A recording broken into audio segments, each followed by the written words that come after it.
And I love Luis Suarez. He's one of the best strikers of my lifetime.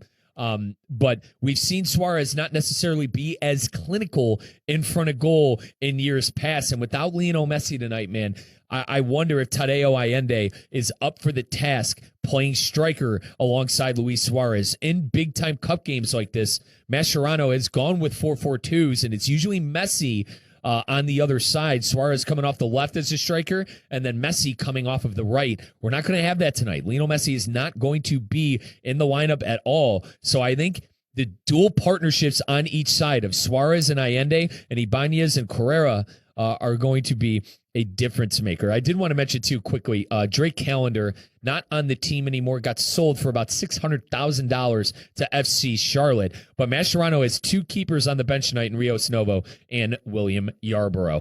Final timeout. When we come back, Ken LaVicka, pitch side. The game coming up next, Inter Miami versus Tigres, the voice of the Herons. Ken LaVicka coming up on your Inter Miami. Get ready for the Lodi Grape Festival. Live life in the fast lane with 4 action-packed days of food, carnival rides, petting zoo, puppy pal show, live music, and dancing. There's never a dull moment at the Lodi Grape Festival. For festival information and discount tickets, visit grapefestival.com. That's grapefestival.com. Or purchase them at Food for Less in Lodi, or on Wilson Way in Stockton, at Rancho San Miguel in Lodi, or on Airport Way in Stockton, or at the festival office. The Lodi Grape Festival is September 11th through the 14th. See you there. The ocean delights us. Some marvel at the colorful world below the surface. The ocean feeds us. Others find nourishment in its bounty. The ocean teaches us how our everyday choices impact even the deepest places. The ocean moves us, whether we're riding a wave or soaking in its breathtaking beauty. The ocean connects us. Find your connection at MontereyBayAquarium.org/connects. This summer, beat the heat and hydrate like the pros with Primo Brands, the official water of Major League Baseball. From Arrowhead to Pure Life to Saratoga, sparkling, still or flavored, Primo delivers your favorite premium waters right to your door. Whether it's a few cases for the big game or 5-gallon bottles for the whole household, we've got you covered at water.com. With flexible delivery schedules, you call the shots. No heavy lifting, no last-minute store runs. Just cold, refreshing water when you need it. Step up to the plate and stay refreshed all season long. Order now at water.com for exclusive offers. Major League Baseball trademarks used with permission. Breaking news on ESPN 106.3 is brought to you by St. Lucie Battery and Tire. This just in. We begin this hour with breaking news. When news breaks, ESPN 106.3 has it covered. We've had developments. ESPN 106.3 can now report. When your vehicle breaks, St. Lucie Battery and Tire fixes it. Stay tuned to ESPN 106.3 for more breaking news. Brought to you by St. Lucie Battery and Tire. The music is live, the drinks are cold, and the vibes are unbeatable. It's the Summer Concert Series at the Officers Club in McClellan Park. Join us on the outdoor patio for an evening of great bands, delicious food, and good times under the stars. Concerts run August through September, and the best part? Admission is free. Bring your friends, kick back, and make it a summer to remember. Visit theofficersclub.com for the full lineup. The ocean delights us. Some marvel at the colorful world below the surface. The ocean feeds us. Others find nourishment in its bounty. The ocean teaches us how our everyday choices impact even the deepest places. The ocean moves us, whether we're riding a wave or soaking in its breathtaking beauty.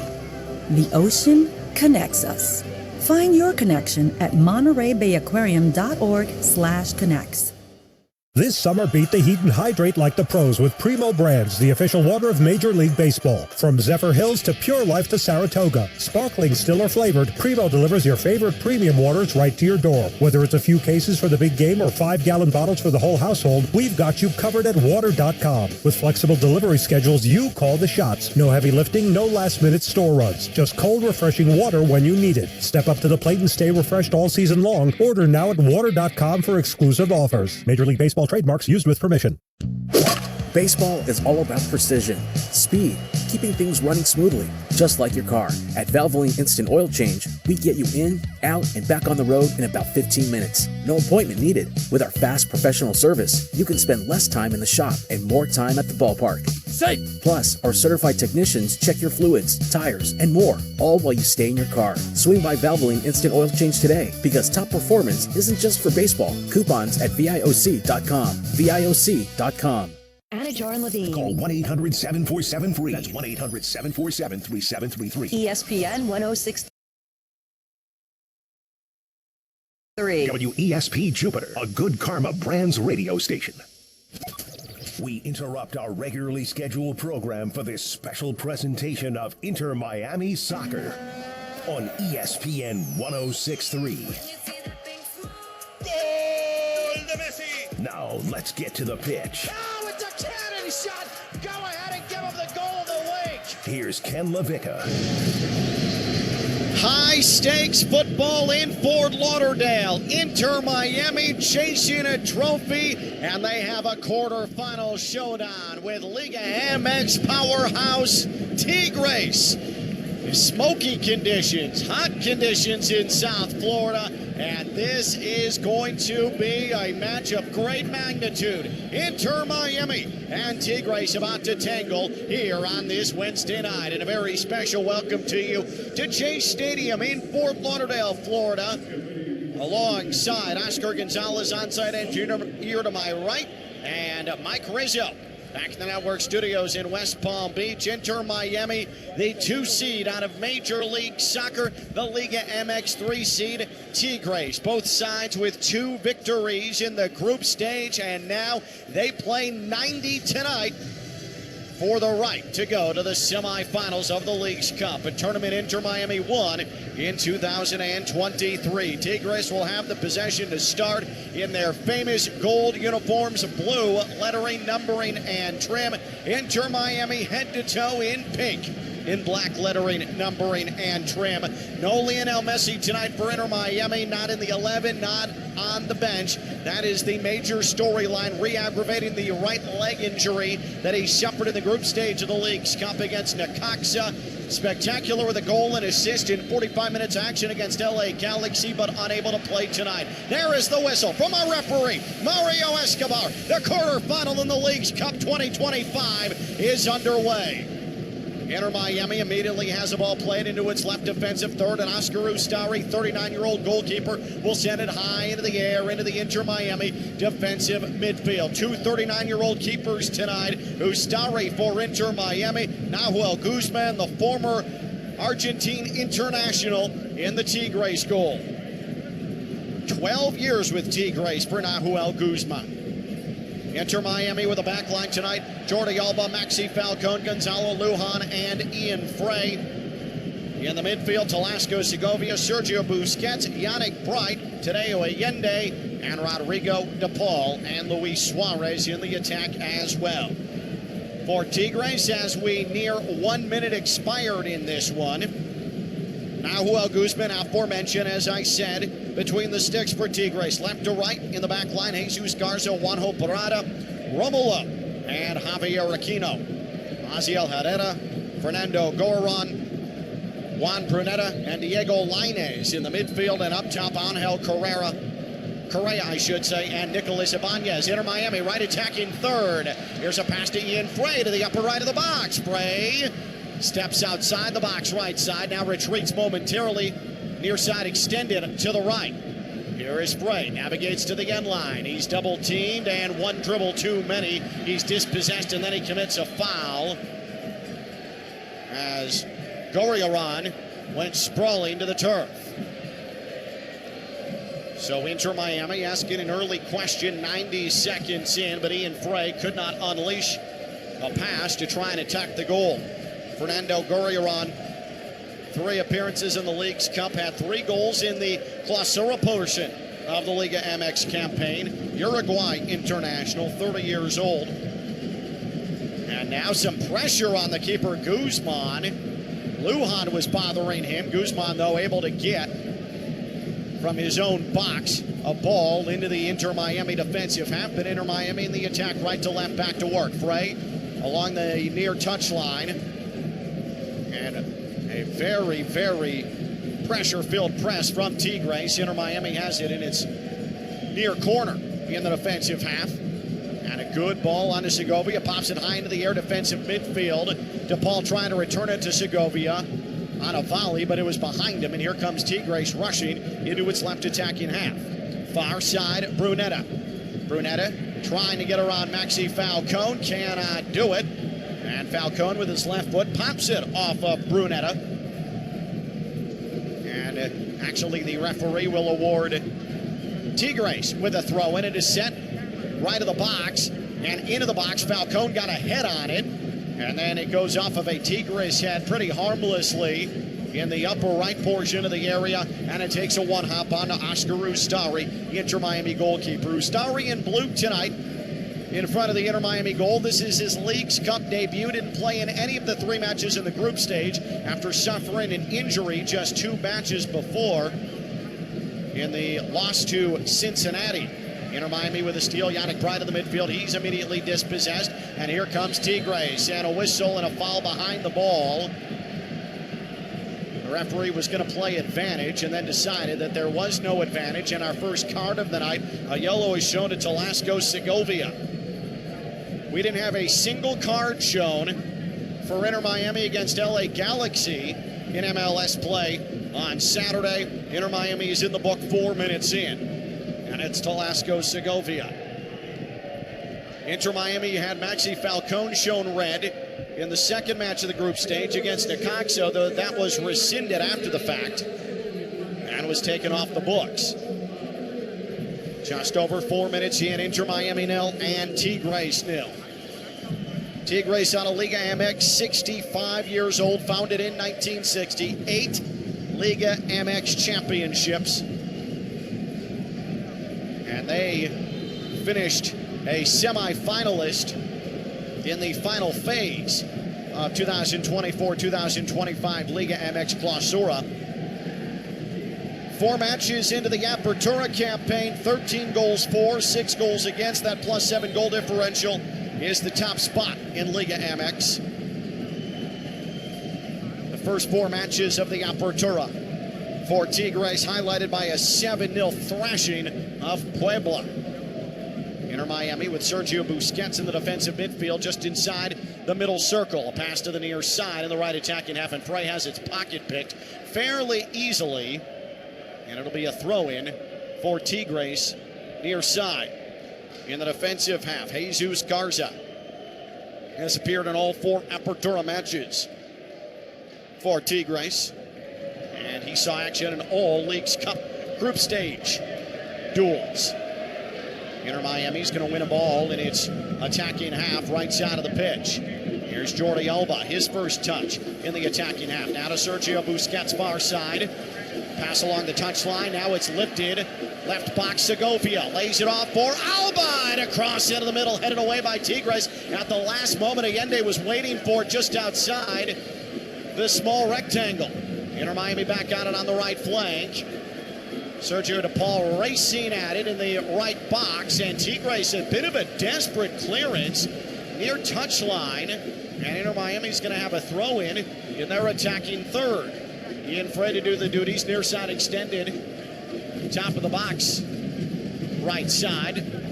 Frey holds high above his head, and he's going to send a 3-hopper on to Gonzalo Lujan in the attacking midfield. He'll push a ball into the midfield circle. Now Jordi Alba simply going to swipe a high-paced left-footed pass back to Oscar Ustari, and outside his goal, he'll send it in a right foot to Maxi Falcone, and Inter Miami trudges forward once again, left to right. They traverse the attack. Busquets, long ball right up the middle. Could not get to Allende, who was lurking. And Tigres, a nice interception. Juanjo Parada, the left center back, but a giveaway. Here's Jordi Alba. Slides it through to Allende, and he could not get to it. It rolled through the middle of the box and then went through the upper right corner of the 6-yard area. Just a bit too much on it for Allende, and he could not get a touch. It rolls across the right end line. Goal kick for Tigres. But Inter Miami very quick to the ball here in the opening 7 minutes.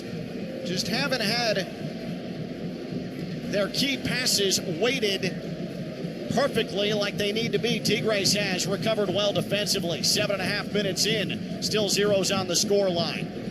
Here's a header from the defensive midfield. The chase is on for the ball on the far side. Lainez and Falcone with a huge battle, and Falcone wins it. And Inter Miami back into the right attacking half. Far side into the middle circle. Luis Suarez, his first touch in the attacking half. Quickly sent it on to Busquets and now to Paul. DePaul lifts the ball to Suarez coming up the middle, and it hit just outside the area, and one hops on to Guzman, the Tigres keeper. Suarez was marked well by Romulo. And here comes Tigres as they float near the midfield stripe.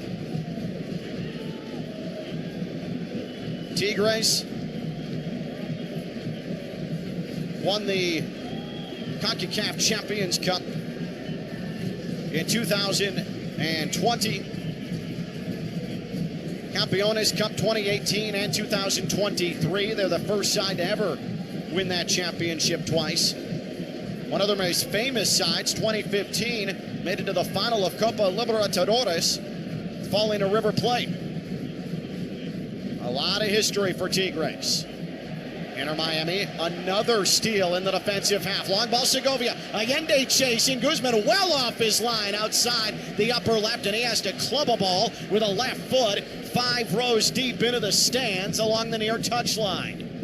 Inter Miami really trying to hit Tigres over the top. They've come very close on 3 different occasions now as we welcome you to the 9th minute. Ken LaVicka here with you in Fort Lauderdale, Florida. It is hot and humid as you'd expect. 96 degrees the high today in Fort Lauderdale, but also multiple wildfires in the Everglades just west of here. Things a bit more smoky to the south of us, but certainly some unkind air in these parts. Inter Miami, right attacking half. Lujan sends a ball to the right box. Allende, first touch, has to turn on it, swipes the left foot towards the penalty spot. That's blasted away by Tigres with their 3rd clearance of the match already. But Inter Miami, another turnover. Able to come up with a steal as Yannick Bright is held and fouled. Ian Frey got knocked to the turf after the fact. Pick one. They were both a foul. And Inter Miami is just outworking Tigres to the ball right now. This is a bright start for Inter Miami without Lionel Messi. 40 yards away, DePaul on the right flank is going to deliver a free kick. I think he's going to send it short, and he does. He simply swipes it into the midfield circle for Sergio Busquets. Busquets will send it off to the left side. Maxi Falcone, and now a high ball from Falcone along the far left touchline, right attacking half. Inter Miami. Alba got there. Here's a cross, left-footed. Oh, Allende could not get a touch on it as it pinballed between 2 defenders just out of the grasp of the left toe of Allende in the left 6-yard box. It goes across the left end line, and we have a corner for Inter Miami, presented by Liner Ryder Smith, Ivy, and Fronrath, representing injured people and their families for more than 35 years. Visit foryourrights.com. Far side to near side corner coming. It's sent short, and it'll be played to the left wing. Here's Alba lifting a ball to the far post, and skying for it is Guzman on that post, and he is going to launch a ball right down the middle of the field. Wanted Correa, and Inter Miami able to handle that expertly with Jordi Alba. That was the same type of ball that dinged them against Orlando City in the first meeting between the two sides back in May, and Inter Miami learned some lessons from that, it appears. Mike Rizzo back in the network studios. He hasn't uttered the name Orlando City since the second match. So that team in purple. Here's Allende, who got pulled down trying to catch up to a long ball outside the upper right, and the referee says play on. Mario Escobar, that's tragic, as Allende had the back of his shirt gripped and grabbed and pulled. That should have been a foul. Easily should have been a foul against Jesus Garza, the left back of Tigres. And probably should have been a card. Meanwhile, we play on. 12 minutes in, Inter Miami 0, Tigres 0. Neither side has a shot on target to this point. Tigres in the Leagues Cup group stage had slightly higher possession per match. Tigres, if they could have beaten LAFC in the final group stage match, would have been first in Liga MX. The number 1 seed heading into the quarterfinal. Instead, they were defeated 2-1, and that's why they had to hit the road and come here to South Florida. Foul against Inter Miami, Yannick Bright in Inter Miami's attacking half. There is an afflicted Tigres player. I believe that is Fernando Gorriarán, and it is. So Tigres will get play started right side of the pitch, defensive half, and it is launched high into the air. Left attacking half of Tigres headed out of play by Ian Frey, and it'll be a throw-in even about 35 yards away on the near touchline as Lionel Messi in street clothes looks on, his family in attendance, his wife Antonella and their sons. Lionel Messi arrived on the bus with the team, a great gesture from the leader of this side. Here is a high cross from the left end line. Not a lot of hope in that from Correa, just trying to keep it in play. And leaping high in the air with just a bit of obstruction at the penalty spot is Oscar Ustari to grab the ball about 4 feet over his head. 13 and a half minutes have expired here in Fort Lauderdale. 0-0, Inter Miami and Tigres. Inter Miami in its defensive half left side. Alba's going to sweep it all the way back to Ustari on a hop, and he expertly plays it off his waist. Now to Sergio Busquets in the Inter Miami penalty arc. Busquets right into the middle, some room to operate for Yannick Bright, but he had a heavy touch, and it was taken off his foot by Herrera of Tigres, and Tigres is going to dribble the ball back on to Nahuel Guzman, who is dressed in black tonight, the veteran Tigres goalkeeper. Tigres near side, right defensive half. Herrera through 3 defenders, couldn't hang on to possession, but it rolls right back onto Tigres along their back line. Parata, and a long ball forward. Correa is on it, left of the penalty arc. He wants to try and chip Ustari. That was a little bit ambitious. Charging hard from behind was Lujan on Correa, and by that time, there was no room for Correa to do much, so he had to opt for the miracle, and he sent it well over the bar. Upper right of Ustari's goal, who was tracking it the entire time. He had already begun to backpedal, Ustari. He was not going to be beaten on anything up over his head, and Correa knew that. Inter Miami sends a long ball deep in its defensive half towards the midfield. Again, they got a head on it for Inter Miami, but it's won by Tigres again. Defensive portion of the midfield circle. Tigres has grown into some possession here as we reach the quarter hour mark. And Tigres rushing forward, good speed. Captain's armband on Nicolas Ibanez, and he showed why. Tigres is going to retreat into its defensive half on the right.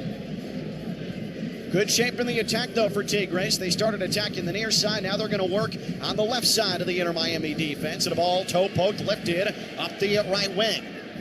Lainez corrals right of the box. Lainez charges into the box. Lainez left foot, sends it right flank. Here's a ball far post. Ian Frey able to pick it off, then boxes out a defender, and he's going to chest it outside the area. Win it back for Inter Miami. That's well done by Ian Frey as he bodied up Herrera. Inter Miami now rushing, right attacking half. Here's Allende on the right wing. Allende cuts it to the left. Allende into the box. Allende then dispossessed at the last moment as Parata was there in support for Tigres. Now that was nearly spectacular from Allende. Rodrigo de Paul is furious, saying that Allende was having his jersey ripped out again, his arms held. Meanwhile, Tigres back into the left attacking half. On the far right wing, coming forward is Tigres. This is Lainez. Into the middle channel, 40 yards out, Brunetta. Now in the left wing, Correa. Correa sends it left of the box. Herrera against Frey. Now into the upper left. Correa's shot is blocked away by Yannick Bright. A one-touch head out of by Busquets. And then Rodrigo de Paul, nifty touch in the midfield. Suarez could not get around a defender in the midfield circle, but in support is Alba. Sends a high, long ball up ahead to Paul.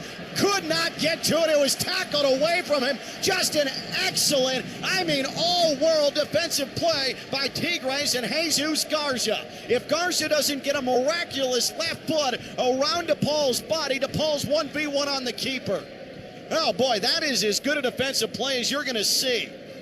Tigres' back line has saved the day at least 4 times here in this opening half. We are into the 17th minute, 0-0 Inter Miami and Tigres. Inter Miami does not have Lionel Messi tonight. Suarez into Paul. along with Segovia and Allende, are the main components of the attack for Inter Miami.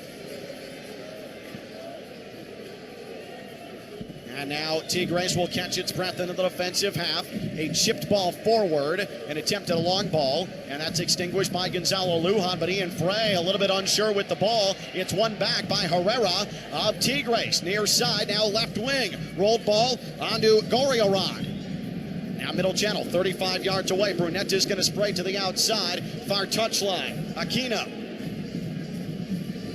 Coming forward momentarily on the right flank was Lainez.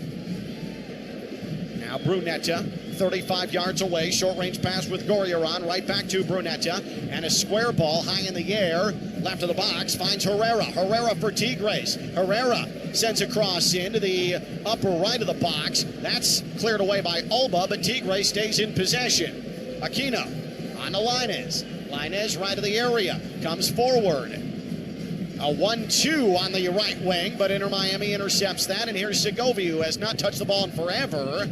Trying to push it on to Suarez, sent it right back to Segovia. Segovia won 2 consecutive 1v1 battles along the far touchline of the defensive half to clear some room, and Inter Miami is going to come forward as the ball works itself to the near side, and Ian Frey right back has it, and he's got some green grass in front of him, charges forward into the right attacking half. Suarez, one touches it back to Frey, right of the area. Frey, low cross, slid away, and it's going to go across the touchline in the corner for a throw-in right near the stick. I tell you what, Jesus Garza and Juanjo Parada on the left side of the defense for Tigres are putting in some galactic effort. Throw in to Allende, lower right of the box, sends across to no one, high in the air, left portion of the area. Alba caught up to it, good hustle by Alba. Now left wing Segovia, good feed to Paul. Here's Alba left of the box, he's called for a handball and he got it! A handball against Aquino of Tigres. It'll be a penalty. Point to the spot, Mario Escobar, and Inter Miami in the 19th minute will have a chance to go up 1-0. And Aquino's going to be shown a card.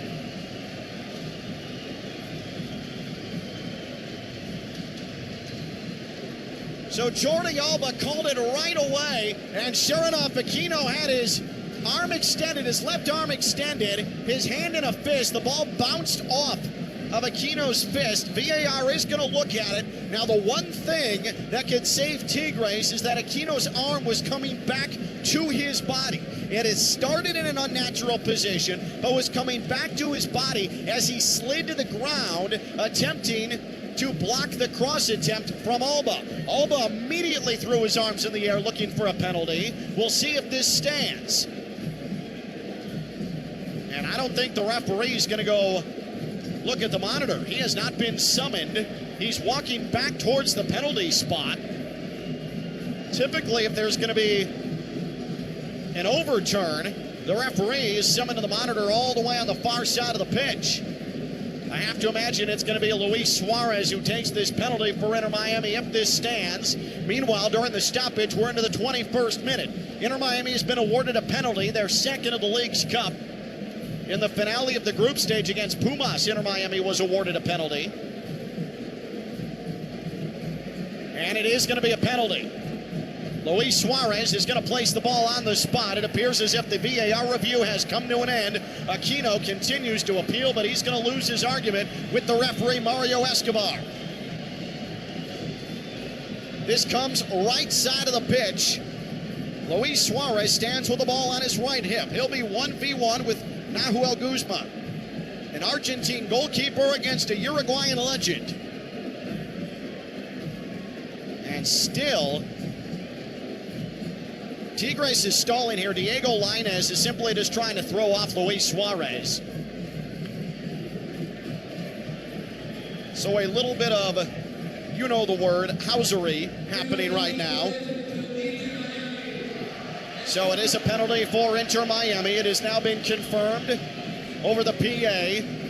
22nd minute, 0-0 Inter Miami and Tigres. Will that scoreline remain the same? Luis Suarez about to step to the penalty spot. He scored run of play against LA Galaxy on an absolutely prodigious assist from Lionel Messi in the 89th minute for his first run-of-play goal. In the last 12 matches, he converted the penalty against Pumas in the group stage finale and converted on a penalty in the shootout match before against Necaxa. Suarez, 22nd minute, from the spot, in the right box. He stands in the penalty arc. As Nahuel Guzman, the goalkeeper, looks straight into Suarez's eyes. We await the whistle. There it is from the referee. Suarez approaches, right foot, and he planted it to the right portion of goal. Guzman guessed correctly, but he couldn't get a touch on it. Luis Suarez converts the penalty. Inter Miami 1, Tigres 0. Minute number 23. What a start for Messi-less Inter Miami. Luis Suarez continues to dominate from the penalty spot. The handball from Javier Aquino of Tigres. And Inter Miami's on the front foot. It was well struck, perfectly placed. And Inter Miami has the lead as Lionel Messi pumps his fist in celebration behind the Inter Miami bench. Don't look now, but Luis Suarez's form has taken a massive turn north here over the last 5 weeks or so. Actually, really sort of started in the FIFA Club World Cup. There have been some peaks and valleys, but it has been trending upwards. And now Tigres with a little bit of urgency as play restarts. Left attacking half, long ball from the defensive side. It's Frey who's going to track it down left of his own area. Send it back to his keeper, Ustari. He right foot swipes it away out of any sort of danger. Ahead on it for Inter Miami's pride. And now Rodrigo de Paul wins into Paul. Shields off a Tigres player, and he is knocked to the ground. That is Fernando Gorriarán, who is called for the foul. And de Paul stays down here, laying on the ball. Rodrigo de Paul is clutching at the back of his knee, the left back of his knee. I think he took a knee there. I don't think this is any sort of tricky foot plant situation. Yeah, that's what he's yelling at Gorriarán about. He took a knee in the back of his thigh. That's never going to feel good. 24th minute, 1-0 Inter Miami. What a penalty take from Luis Suarez. We got another look at the replay here from our broadcast position at Chase Stadium. Inter Miami has it in the left defensive half. Near side, Lujan got pushed out of the ground. The foul is called on Nicolas Ibanez. Ibanez, a prolific scorer in Liga MX. 11 goals for Pachuca, Apertura 22-23. Had 10 goals for Atletico San Luis in the 2020-2021 season. 20 Liga MX goals for Tigres, but he's never scored in a Leagues Cup, Nicolas Ibanez. Nearing the 26th minute, and Inter Miami with Sergio Busquets. He's going to usher a ball into his own box, left side of the pitch, and Oscar Ustari will catch up to it with his feet, left portion of the area, and he'll scoop it up with a Tigres player getting within about 3 feet of him. Long ball from the defensive third, on to Segovia in the midfield circle. Pushes it off near touchline, Frey. Angling left with his dribble into the right, attacking third. Frey wanted to play it short to Rodrigo de Paul in the right area, but it was intercepted by Jesus Garza as he stuck out his foot. Now look out, Tigres rushing hard up the near touchline, left attacking half. The ball is going to squirt free to Garza. Garza, left portion of the box, Herrera tried to play it back. It went off an Inter Miami player, Lujan, and then an Inter Miami player is tackled down. That's Ian Frey at the border of the box in the upper left. Inter Miami will be happy with the amount of hustle that it took to recover, and successfully so. Lujan was a little bit late defensively, helping Yannick Bright, who has played far side and near side, right side and left side. He is as good a box-to-box defensive midfielder as you're going to find.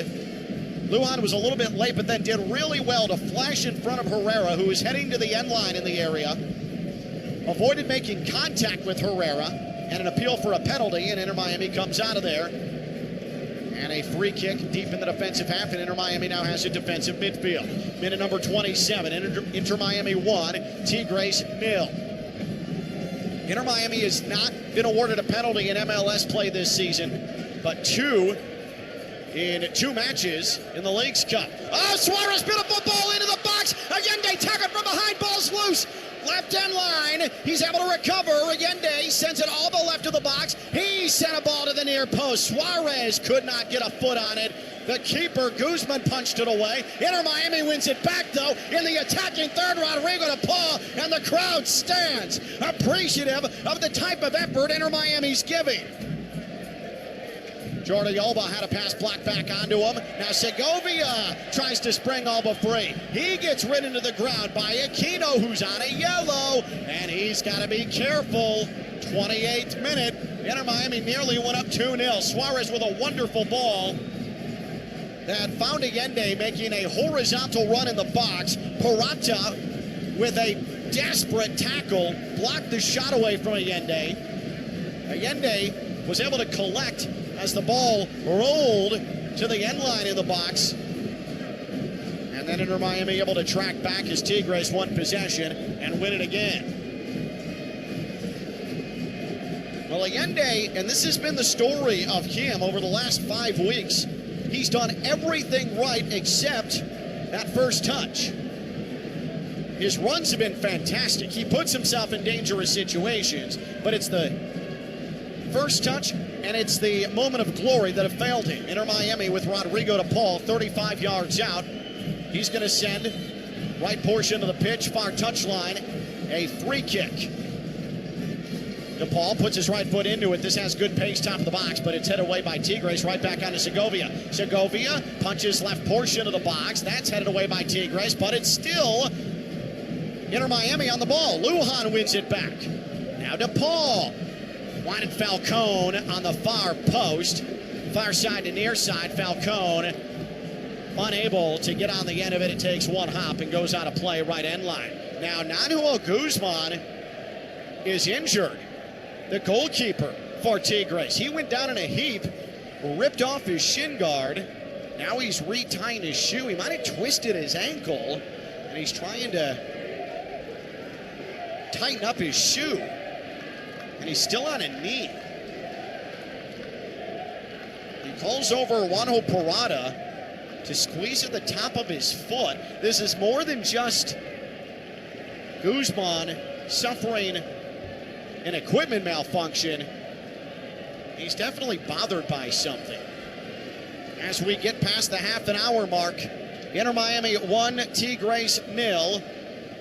Inter Miami ahead thanks to Luis Suarez in the 23rd minute, converting a penalty off of a Tigres handball. Javier Aquino trying to block a Jordi Alba cross in the left portion of the box. It hit his left arm, and that's our difference right now. Inter Miami without Lionel Messi, the 1-0 lead. Win or go home. Do or die.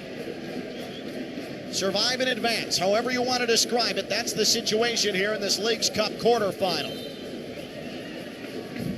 Now Guzman is up. Shin guard back on. Shoe firmly placed back on his foot. And the free kick is blown dead. Tigres is going to have to do it again. It'll be Parada to send it off the corner of the 6-yard box, and now Guzman will sweep it back to Parada in his own area. Now he's left of the box and trying to play out of the back is Tigres. Good deflection by Allende, and the ball was won momentarily by Inter Miami Busquets. But Busquets didn't have any support after he pushed the ball forward, and Tigres has to play it back to Guzman, the goalkeeper. Good distribution. Herrera near touchline, right defensive half. But then Tadeo Allende nearly dispossessed Brunetta. But Tigres able to come out with a leaked ball. And into the left attacking half comes Tigres, charging hard, Gorriarán. As we head to the entry point of the 32nd minute, 1-0 Inter Miami. I'm Ken LaVicka with you. Tigres never trailed at halftime in the group stage of the Leagues Cup. Had 2 leads. Inter Miami was even on the scoreline every single match of the Leagues Cup. Tigres left attacking half in the midfield, just in front of the midfield circle. Garza, who has been Herculean in his left back position tonight for Tigres. Now far side, Aquino. Now Lainez on an overlap. Lainez about 25 yards out. Now he is left of the box. He's going to retreat, pirouette on his left foot.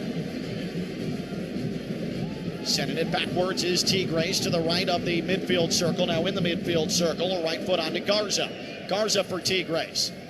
Comes up the left wing, now to the outside left channel in the left attacking half. Correa into the middle channel, Brunetta.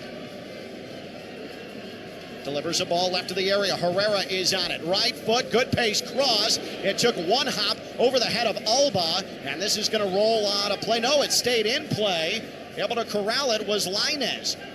As he raced towards it, now he has it right of the box. Lainez double teamed, laid off. Aquino across, and it took a deflection. Inter Miami trying to hit on the counter. Here's Rodrigo DePaul, and he's turned on the burners. DePaul sends it Segovia defensive half, far side, and Tigres was able to desperately get back and muck that counter attempt up. And now Sergio Busquets was absolutely spiked in the defensive half. The referee plays advantage. Right attacking half, Inter Miami right wing. Ian Frey overstepped the ball, goes down, pushes it off Allende right of the box. Allende low cross, and it is sent high into the air across the right end line by Porrada.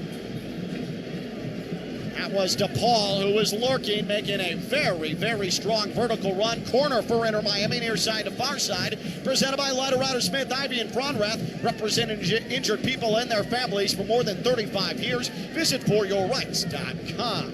1-0 Inter Miami. And we are into minute number 34, and we are about to experience an Inter Miami corner, near side to far side. Talasco Segovia has Yannick Bright about 6 yards away from him, and it is a short corner. Bright on it right of the box, sends it to the right wing. DePaul sweeps it into the middle channel. Alba left foot shot, and he missed it upper left. Not by much though. It floated just a bit, didn't curl back. Maybe about 1.5 yards off the target. Charlie Alba's had some close calls this year from distance straight on. That's the latest edition, and it remains 1-0 Inter Miami. Quick restart on the goal kick for Tigres. There is an intensity to this play here tonight from both sides, as you'd expect. In a quarterfinal of a major tournament, Luis Suarez called it a final yesterday when addressing media. That is the mindset you have to have going into a match like this. Long ball defensive half, Maxi Falcone perfectly played to keep it away from a streaking Correa. Inter Miami in its defensive midfield, left portion of the pitch. Jordi Alba flanked by two defenders. He's going to send a retreating ball to Maxi Falcone, who will deliver it to his own penalty arc for Oscar Ustari, Inter Miami's veteran goalkeeper. He distributes back onto Falcone with the right foot, and Falcone, hair bobbing in this humid South Florida air, will send it to the defensive middle channel for Busquets. Inter Miami in no particular hurry. Busquets swings an airborne, a left-footed ball onto Lujan. Lujan comes forward right attacking half. Lujan a bit off the mark with a pass, but Allende able to get to it, and Inter Miami retains possession well. Defensive midfield, Falcone just to the left of the midfield circle. And we are into the 36th minute. 1-0 Inter Miami. Busquets defensive half to attacking half for Allende, and it goes right back into the Inter Miami left attacking portion. Busquets then swipes the ball deep into the right attacking third one off of Tigres' head, and then Jordi Alba could not win it definitively. Aquino took it away from him. The right back for Tigres, and then a foul against Inter Miami. Talasco Segovia ran into his back. Segovia making sure the referee knows that that was not purposeful. He does not want to collect his second yellow and a subsequent red card. 36.5 minutes on this first half clock from Chase Stadium in Fort Lauderdale. Inter Miami 1, Tigres 0. Along with Oscar Gonzalez, the OG on-site engineer, I'm Ken LaVicka. Mike Rizzo, comfortable in the air conditioning in the network studios in West Palm Beach. It is steamy. There is zero breeze. We are playing in a sauna here under the lights at Chase Stadium. We are not going to smell good after this one. It's just part of the sacrifice you make. Tigres tried to send a ball from the defensive half, left portion of the pitch, attacking half, and that's intercepted easily by Busquets of Inter Miami. And a ball rolled back to the blue-clad Oscar Ustari of Inter Miami in goal. Good chest to right foot from Ian Frey on a sky ball near touchline defensive half. Quick restart Inter Miami. Suarez scissor kicked it from the ground, and here comes Inter Miami. Suarez sends it middle channel. Segovia just outside the penalty yard to the upper left. Alba sends a ball to the right box. Bright couldn't get there, but off of a Tigres one touch, he was knocked to the ground trying to fight for it. The referee says play on. What a nifty restart from Suarez, who was laying on his side, and Inter Miami almost caught Tigres off guard. Tigres is going to win a throw-in in its defensive third. And now Tigres going right to left in the attack, trying to gather itself. Inter Miami 1, Tigres 0. Inter Miami certainly has picked its spots, applying pressure, and Tigres at times has had a hard time adjusting until the back line has saved the entire team. Right now, Garza and Parada for Tigres are Tigres' men of the match, or else this could be 3-0 Inter Miami. Tigres still trying to work it out of the back. Now on the right defensive third, Guzman with a left foot. The goalkeeper will redistribute to the back line. Finally finds its way to Fernando Gorriarán. Now left attacking half, Tigres in business. Full head of speed coming up the right wing. Lainez, middle channel, left foot! And he sent it wide of goal to the left. Ustari had to dive for it to his right-hand side, but it was about 5 yards off the mark. Diego Lainez, the Mexican national team veteran, missed it by plenty, but he puts a scare into Inter Miami on the back line for the first time tonight, showing off that signature speed. He does have a goal in Apertura play in Liga MX in the first 4 matches. Inter Miami, left defensive midfield, well done, Luis Suarez, chops the ball to DePaul. Now right attacking half again, short range pass middle channel, Suarez plays it through Segovia, left portion of the box, and he tried a left foot chip. And he was hit from behind, and it simply died on its way to Nahuel Guzman. This is going to be a shot on target for Segovia, but could have been so much more. It was Romulo, this time with the latest Herculean defensive play for Tigres. He got the ball from behind at the last moment, and Segovia couldn't get full power on the shot. He could hear footsteps, which is why he rushed the attempt as he entered the top border of the box. We are into the 40th minute, getting late in the opening half. 1-0 Inter Miami, thanks to a Luis Suarez penalty conversion. Right defensive half, Tigres. Parada. Now to Romulo, the Brazilian. Far touchline in the defensive midfield, and now Tigres into the left attacking half. And it will remain there, at least for now. Inter Miami not presenting many channels here for Tigres. Tigres left of the midfield stripe in the left portion of the pitch, attacking half. Now to Garza, left touchline. He's going to retrieve a ball back to the defensive side. DePaul being very active defensively. And Tigres is stuck in its right defensive half. Now briefly into the left attacking half. And a good ball from Ibanez, and a better tackle from Inter Miami and Gonzalo Lujan, and he wins a throw-in far side for Inter Miami. Brunetto was coming forward, and Lujan snuffed that out as Brunetto entered an area to the right of the box. That's well done from Gonzalo Lujan. Both back lines have been phenomenal with their timed tackles. Less than 4 minutes remaining first half, and then any extra time that's tacked on with this 1-0 Inter Miami scoreline. Off the throw-in, a turnover, but Tigres gives it right back. Suarez square ball across the grass, well done. Far side and near side Frey. Frey right attacking half. He got tripped up from behind, and the referee says it was a clean tackle. 40 yards out by Correa. It goes off of Frey, and it'll be a near touchline throw-in for Tigres in its attacking half. Right to left in the attack for Tigres. In yellow and blue, per usual. Primary yellow with the blue lettering, numbering, and trim. A lot of Tigres fans in attendance. One of the institutions in Liga MX, and their fans travel extremely well. Tigres will win a throw-in the attacking half left side. This will come from the near left side. Sent into the attacking midfield, making a turn. Gorriarán. And Rodrigo de Paul is called for a foul, grabbing on to Gorriarán.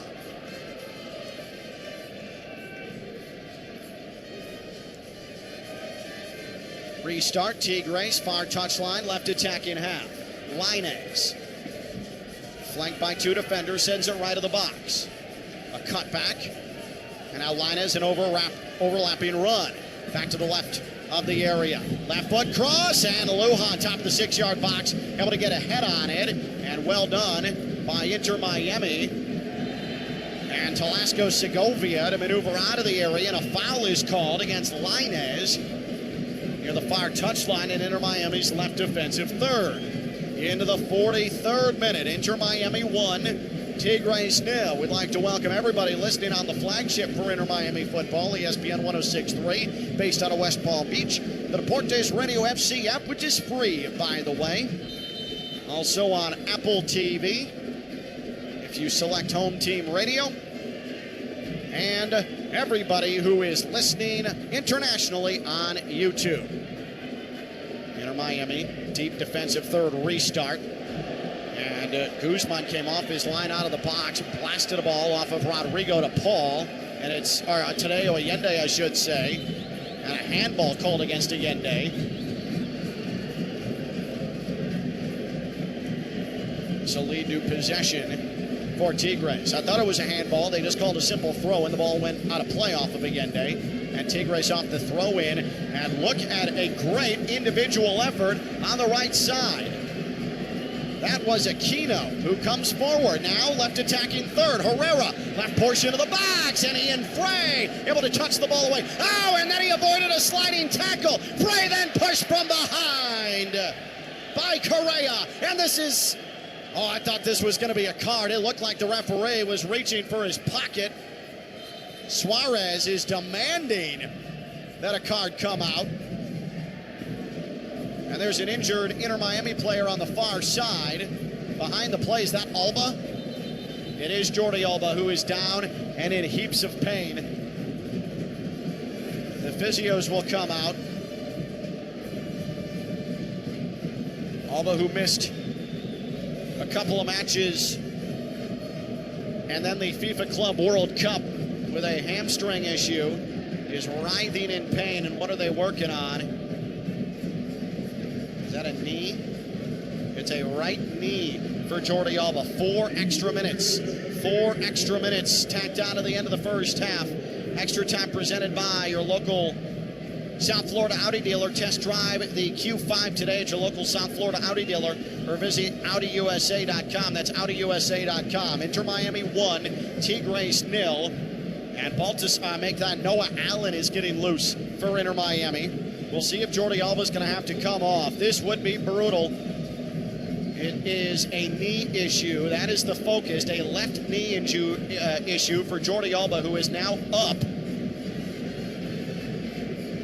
Is he going to have to be substituted out? He's trying to put pressure on it. He is limping towards the far touchline. Boy, that is a heavy limp for Jordi Alba. He does not look comfortable at all. And it looked like contact to contact for Jordi Alba on that knee.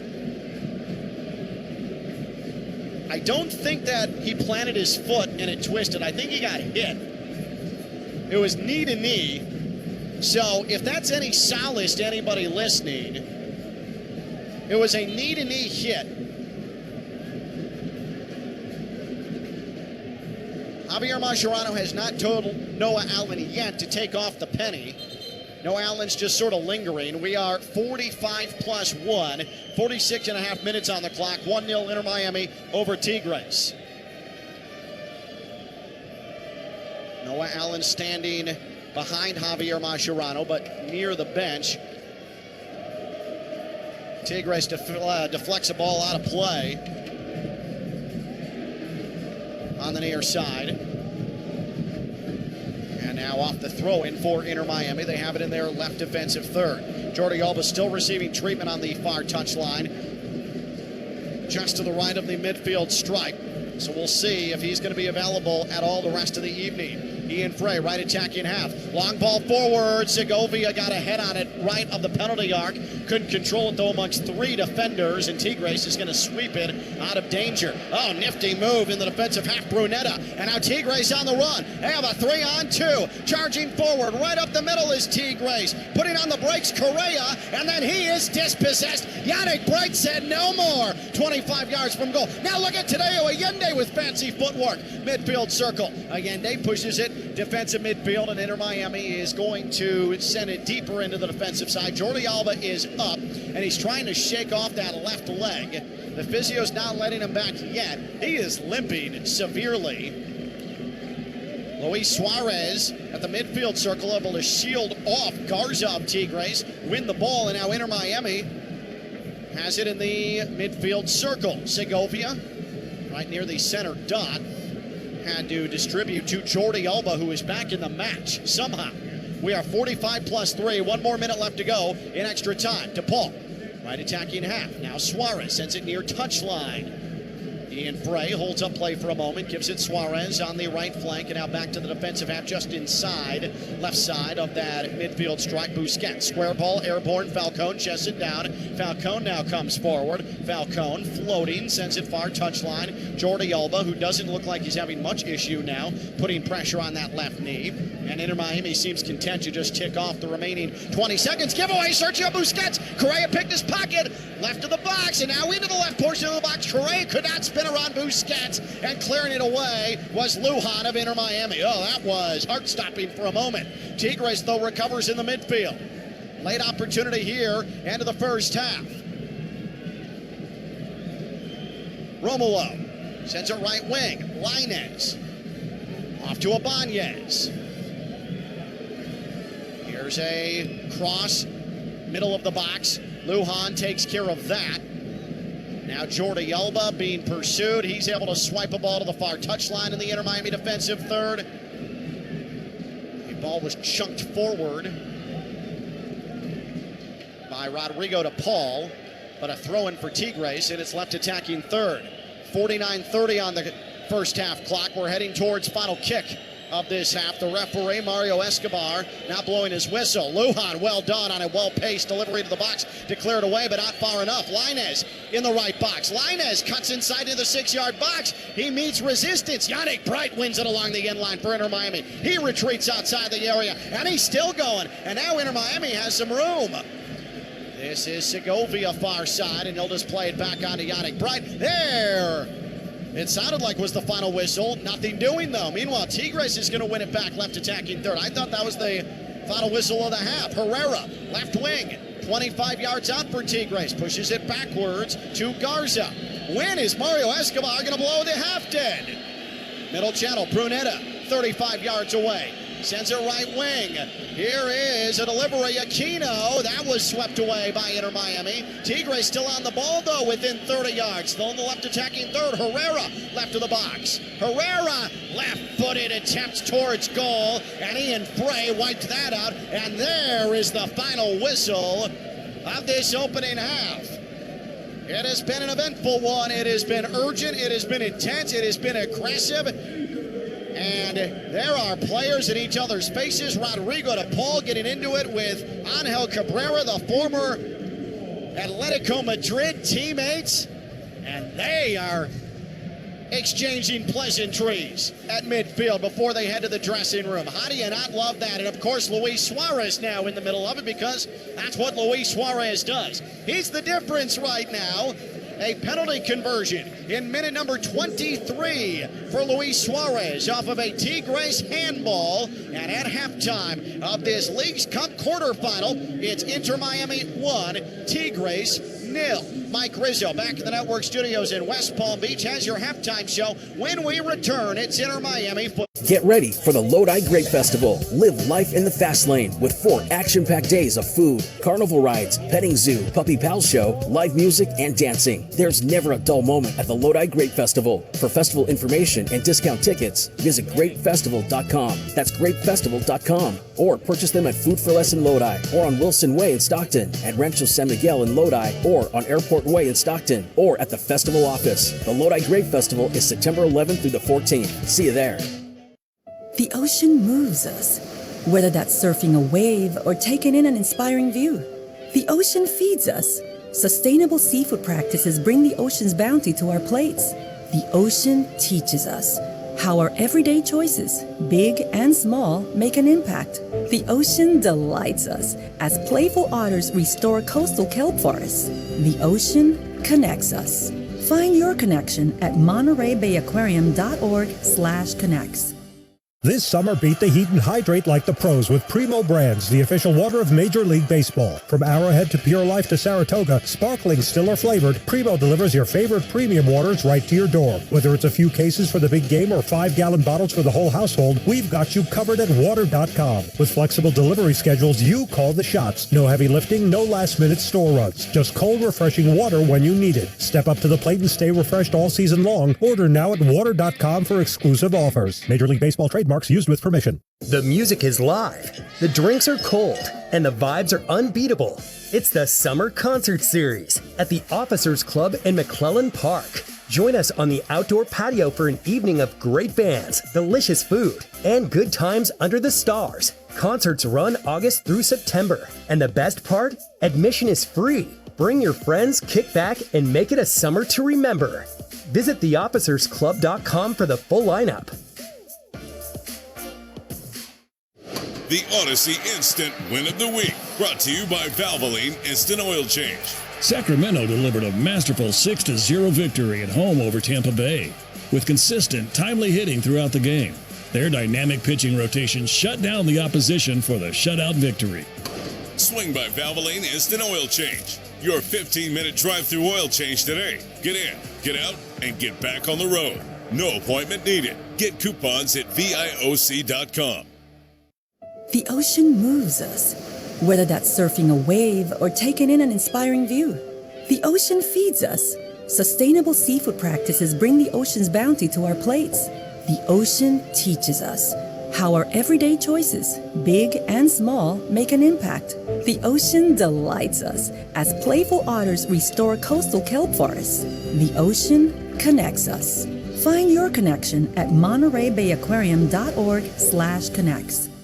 This summer, beat the heat and hydrate like the pros with Primo Brands, the official water of Major League Baseball. From Zephyr Hills to Pure Life to Saratoga, sparkling, still or flavored, Primo delivers your favorite premium waters right to your door. Whether it's a few cases for the big game or 5-gallon bottles for the whole household, we've got you covered at water.com. With flexible delivery schedules, you call the shots. No heavy lifting, no last-minute store runs. Just cold, refreshing water when you need it. Step up to the plate and stay refreshed all season long. Order now at water.com for exclusive offers. Major League Baseball trademarks used with permission. Texting terms at unlock.com/SMS. Privacy policy at unlock.com/privacy-policy. Texting enrolls for recurring automated text marketing messages. Message and data rates may apply. Reply stop to opt out. Terms and conditions apply. For full details, see unlock.com/legal. After portrayal. Lisa, thanks for having me over. Your new kitchen is gorgeous. How'd you find the money to do it? We worked with this great company, Unlock. They help you unlock the future value of your home to get the cash you need today. So it's a home equity loan? No, it's not a loan at all. There's no monthly payments and no interest charges ever. And you can use the money however you want. We were able to redo our kitchen and pay off our credit card debt. Wow, Jack and I could really use this to finally pay off our old student loan debt. How do I get started? It's easy. Just go to their website.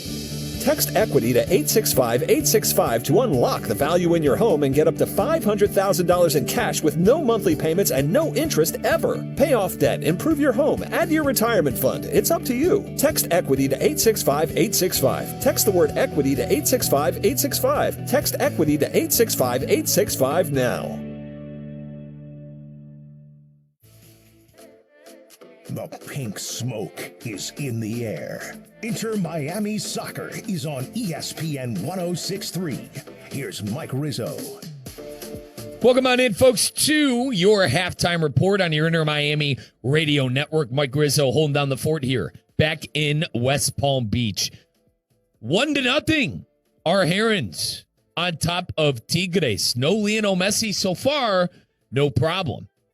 Messi will not be coming into the game tonight. He is not even with the reserves. But so far, no problem as Inter Miami is up 1-0. We'll get your halftime stats in just a second. But I think Inter Miami in that first half, clearly the team on the front foot, clearly the team with the most chances. You've seen Luis Suarez have a couple of chances in front of the net. Now, I said in the pregame that I think whoever takes advantage of their chances in front of net is going to win the football game. You know, I know that's cliche, but with no shots on target at halftime, it's exactly what Inter Miami has been able to do. Did Suarez miss a chance with, just with him and the keeper? Yes. Did Jordi Alba have a beautiful strike that was just a whisker high of net? Yes. And, Tadio Allende, man, he is in the right place at the right time all the time. He just can't get that touch, that first touch. For all my people in the YouTube chat listening here on your radio dial, ESPN 106.3, who play EAFC, man, he needs gold first touch out there, man. I need my guy to take a breath when that ball's coming at him sometimes and to realize that, he gets one touch on that thing. He could have had 2 goals in that first half. But Allende has looked threatening. Suarez has looked threatening. 1-0, the halftime score. Noah Allen also warming up on the field. We saw earlier that Jordi Alba was limping around on the field, suffering an injury of some kind. Our good friend Ken Levica, who we are going to be hearing coming up in just a second for the second half. Your voice of the Herons texting me right now that Noah Allen is indeed warming up on the field. So we could all assume that Jordi Alba probably will not be good enough to go in that second half. And, it's a big hit. It's a big loss. Alba, like I said, man, that shot he had, God, he was just a whisker above. It was a good strike. Got his, real good foot on it. But Jordi Alba unable to take advantage. But regardless, 1-0. 1-0. Inter Miami up at halftime. Tigres doesn't have it. So let's actually get into those stats because that leads into what I want to talk about. Tigres doesn't have a shot on target. Folks, they don't have a shot on target. They got one shot all night. One shot all night. Total shots 1, 0 on target, 0 big chances. Obviously, got to have a big chance to have big chances missed. They are controlling the possession 56-44. But Tigres certainly not looking threatening in front of net. For Inter Miami, 4 total shots, 2 on target. And 2 big chances. They missed 1 big chance. It was that Suarez in front of net chance that he had. But 52-46 possession. Apologies. 52-46, not 54. Tigres controlling the ball, but not doing much with it. Telasco Segovia does have a yellow card in the game. Segovia picked up a yellow card actually in the game against Necaxa early on in the match and was able to damn near go bell to bell without, picking up another card. So that's something maybe to watch out for. As I mentioned, Noah Allen warming up. Alba most likely done. I don't think Mascherano is going to sub off Segovia even on a card at the half. He's been one of the more threatening players that Inter Miami has had in Leagues Cup. He has 2 goals in 3 games, or rather has 2 goals in 3 games heading into the match. We'll see if we'll be able to bag one tonight. But the statistics certainly leaning in Inter Miami's favor. Now, Alan Abando on the bench and available. Can he make an appearance at some point? Maybe for Tadio Allende and or Luis Suarez. Fafa Pico is someone I'm looking at on the bench as well. And Benjamin Kremasky. If someone in the midfield can't go, I think Kremasky will probably be one of the first ones off of the bench. Pico, Abando, and Kremasky. And if his center back is probably unable to go, Toto Aviles would be that defender in my eyes as well. And as we've been mentioning, man, Noah Allen warming up. And then Marcelo Weigant available as a defender off the bench too. The goalkeeper for Tigres looked like he suffered some kind of injury early on in that first half too. Nahun Guzman.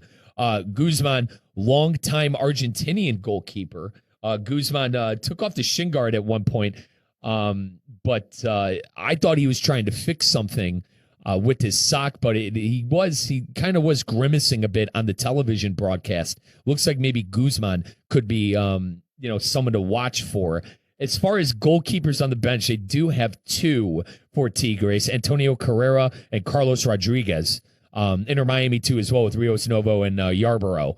But Ustari, didn't get hurt or anything, but I just wanted to bring up Two keepers on the bench for Tigres tonight. Guzman did suffer that early on injury. Now, Carrera, the always dangerous Carrera, who used to play for Atletico Madrid, Angel Carrera, the Argentinian, had a chance there at the end of the first half to possibly pick the pocket of Sergio Busquets and have a chance in front of net, but Busquets was able to recover. Other than that, folks, I really don't have anything else to talk about offensively for Tigres. 0 shots on target. 0 shots on target for Tigres. No saves in the game for Inter Miami. Obviously, you got to put something on target. We got one highlight here at half. The lone goal was the handball. The handball that Tigres surrendered to Inter Miami. Aquino had a handball in the box, and Luis Suarez did this. We await the whistle. There it is from the referee. Suarez approaches, right foot, and he planted it to the right portion of goal. Guzman guessed correctly, but he couldn't get a touch on it. So a good strike by Luis Suarez puts it behind the net, and Inter Miami up 1-0 at half. A chance by Suarez, too, that was not taken advantage of. That was the big chance of the half. Allende has been in the right place, right time, just needs to get that good first touch. And I liked what I've seen from Yannick Bright. I've liked what I've seen from Yannick Bright so far. We'll have to see how this one continues as we progress. Inter Miami and Tigres second half coming your way. Ken LaVicka coming up next on your Inter Miami. A resort destination beyond compare, yet conveniently close to home. The Breakers Palm Beach offers everything you desire with the service you deserve in a breathtaking oceanfront setting. Immerse yourself in unparalleled seaside glamour and enjoy all the Breakers has to offer as you create lasting memories with those who matter most. The best part, you don't have to travel far to feel worlds away. Visit thebreakers.com or call 1-800-BREAKERS today. Hey, Steph Prince here, General Manager of ESPN West Palm, to tell you about a team that has meant a lot to me and this community for a long time. Bob and the team at Bradley Heating and Air Conditioning have been helping me stay cool for years, whether at home or in the office. And living in South Florida with 3 kids, I don't know what I'd do without them. Family owned and operated, serving Royal Palm Beach and beyond since 1980. Let the knowledgeable and trained team at Bradley help you with your residential and commercial needs, installation, repair, seasonal maintenance, upgrades of all makes and styles and models of HVAC equipment, and so much more. Bradley Heating and Air Conditioning does things right the first time and makes the process smooth, stress-free, and most importantly, keeps you cool. Give them a call at 561-793-7497. That's 561-793-7497 or bradleyair.com. Any need, big or small, trust the amazing team at Bradley Heating and Air Conditioning. Anajar and Levine. Call 1-800-7473. That's 1-800-747-3733. ESPN 1063. WESP Jupiter, a Good Karma Brands radio station. It's Inter Miami Soccer on ESPN 1063. Let's get back to the pitch. Here's Ken LaVicka. About ready for the second half here in Fort Lauderdale. Quarterfinal of the Leagues Cup. 1-0 Inter Miami with the lead. We are trying to sort something out here. Jordi Alba has remained on the pitch despite a left knee injury. But the referee, Mario Escobar, as he was walking out of the tunnel, flashed a red card at the Inter Miami touchline, and Javier Mascherano, after a protest, walked back down the tunnel. We're trying to confirm that Javier Mascherano has been shown a red and has been ejected from the match. That's what it looks like at first glance. Meanwhile, Inter Miami right off the restart near the end line, right of the box. Here is a cross. Suarez collects to the left of the penalty spot, and Tigres able to clear. But Maxi Falcone in the attacking half, left side of this pitch. Right to left goes Inter Miami, able to win it back. But now Tigres on the ball. Inter Miami got a little bit lackadaisical, trying to send the ball around. Javier Mascherano, I think, has been ejected. He's up amongst the players now. I don't think he's in the stands. Javier Mascherano's in the stands now. He has been ejected from this match, it appears. Tigres in the right attacking third, just 50 seconds into this, and we believe Javier Mascherano has been shown a red card, the Inter Miami manager. What in the world preceded that? So Inter Miami's manager apparently has been ejected from this match 1 minute in. And now Jordi Alba's down again, and Noah Allen has taken off all the warm-ups. And Noah Allen is going to come into the match. This looks premeditated, what Jordi Alba's doing right now. I wonder, and this is just speculation, I wonder if Inter Miami wanted to substitute at halftime. The referee said that request did not come in early enough for the start of the second half. That angered Javier Mascherano. That got him the red, and this was the plan all along, that Noah Allen, who was working with assistant coaches at halftime, was going to come into the match for Jordi Alba. So Inter Miami makes an injury substitution in the 46th minute, and it is Noah Allen in for the ailing Jordi Alba at left back. Allen has seen time at left back this season, sparingly, but he has played on that side. So some drama here at the onset of the second half. Inter Miami 1, Tigres 0, winner to the semifinal of the Leagues Cup. But Javier Mascherano has been shown a red card, and Noah Allen is substituted in for Jordi Alba. It's an injury. Here's Inter Miami. Look at Yannick Bride. He is striding into the left attacking half, up the left wing after he galloped by a defender. Now Rodrigo to Paul. Great ball into the box. Header Allende, and he sent it over the bar. He was one-on-one with the keeper, making a vertical run. And just before he got to the penalty spot, he couldn't direct it on target. Oh, what a ball from the left wing. Rodrigo to Paul. A perfectly weighted right foot delivery. He hit the target. Allende was just a little bit too early on the leap. So Tigres will try and play it out of the back. We're trying to get the official reason for red card, but Javier Mascherano, he is sitting in the first row of the stands. He's still directing traffic for his team. I can't imagine that that's legal and something that the referee is going to be happy with. Inter Miami, as Tigres was trying to rush into the right attacking third. Inter Miami able to poke it away. Gonzalo Lujan, one of a collection of Herons, able to get there. And then a sliding job by Ian Frey on the far side to send the ball away. And it'll be a throw-in far side, right attacking half for Tigres, who goes right back to work. Herrera on the right wing blasts a ball that goes right off of the back of Gonzalo Lujan, but Tigres now has it left of the area. Herrera along the left end line sent a ball into the box. It was off the mark, and Yannick Bright able to swipe it away from trouble, and Tigres has to collect far touchline at the midfield stripe. 1-0 Inter Miami with the lead. Early in this second half, we have played 4 minutes in this second half. Jordi Alba has substituted out with a left knee injury suffered at the very end of the opening stanza. Noah Allen, the Inter Miami homegrown product, has replaced him.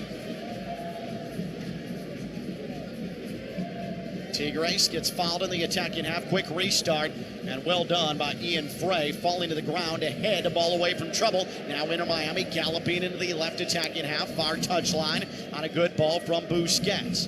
Now DePaul, long delivery into the top of the area, wanted Suarez, but it takes a one-hop onto Guzman, the Tigres keeper who ran it the entire way.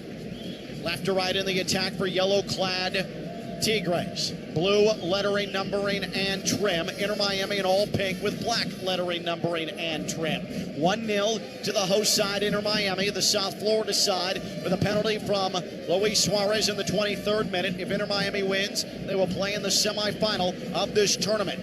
They lost in the round of 16 a year ago to Columbus. A come-from-behind 3-2 win for Columbus Crew in Ohio in 2023. Of course, Inter Miami, the champions of the inaugural version of this tournament. Tigres, right attacking third near touchline. Making the turn, Lainez. Lainez harassed by Segovia. Good ball, though, right on the box. Aquino feeds it to the top of the 6-yard box. That was deflected away by Lujan. Then tackled away by DePaul of Inter Miami. And the ball bounces 35 yards from goal. Tigres gets back on it on the left wing, but Tigres starting to grow into the attack for the first time in this match. Herrera, left of the box, one-touch pass. Now left wing to the penalty arc. Correa wanted to feed a right-footed pass through. Didn't get there, intercepted by Inter Miami, but Tigres able to corral it again. 30 yards from goal.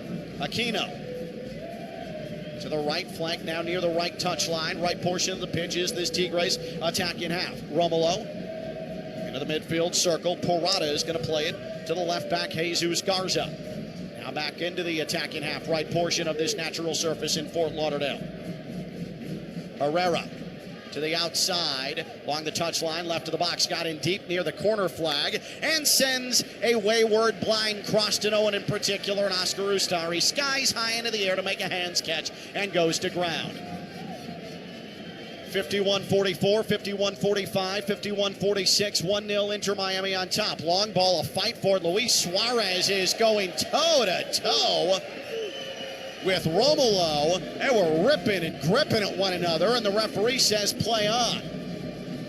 Javier Mascherano is literally sitting in the first row of stands after being ejected from this match. He is yelling instructions at his team. That's one of the benefits of the layout here at Chase Stadium. You can get away with that. Tigres, meanwhile, gets into the right attacking third along the near touchline. Aquino gives it up Lainez. Lainez tried to split two Inter Miami defenders. Noah Allen was able to poke the ball away, and he simply sends a long ball forward along the near touchline. Quick throw in right attacking third. Aquino was running hard at it in the middle of the box. It was Romulo who delivered the throw in. Ustari did well, the veteran goalkeeper. He knew exactly what was taking place, and Inter Miami survives that. And then Inter Miami wins a throw in right at the midfield stripe on the far side. Ian Frey strolls over, and he'll throw it in into the defensive half, right portion of the pitch for Inter Miami. Yannick Bright, defensive midfield. Sends it short range. And this ball is going to be sent into the attacking midfield, and a foul against Inter Miami. Luis Suarez. He is clutching at his right hamstring. He went down. He's the one called for the foul, though. There's an injured Tigres player laying on the midfield stripe as well. And that appears to be Jesus Garza, the Tigres left back. Inter Miami's back line with Jordi Alba substituted out is Noah Allen, Maxi Falcone, Gonzalo Lujan, and Ian Frey. Javier Mascherano's been shown red, which also means that he will not be on the touchline if Inter Miami advances to the semifinal.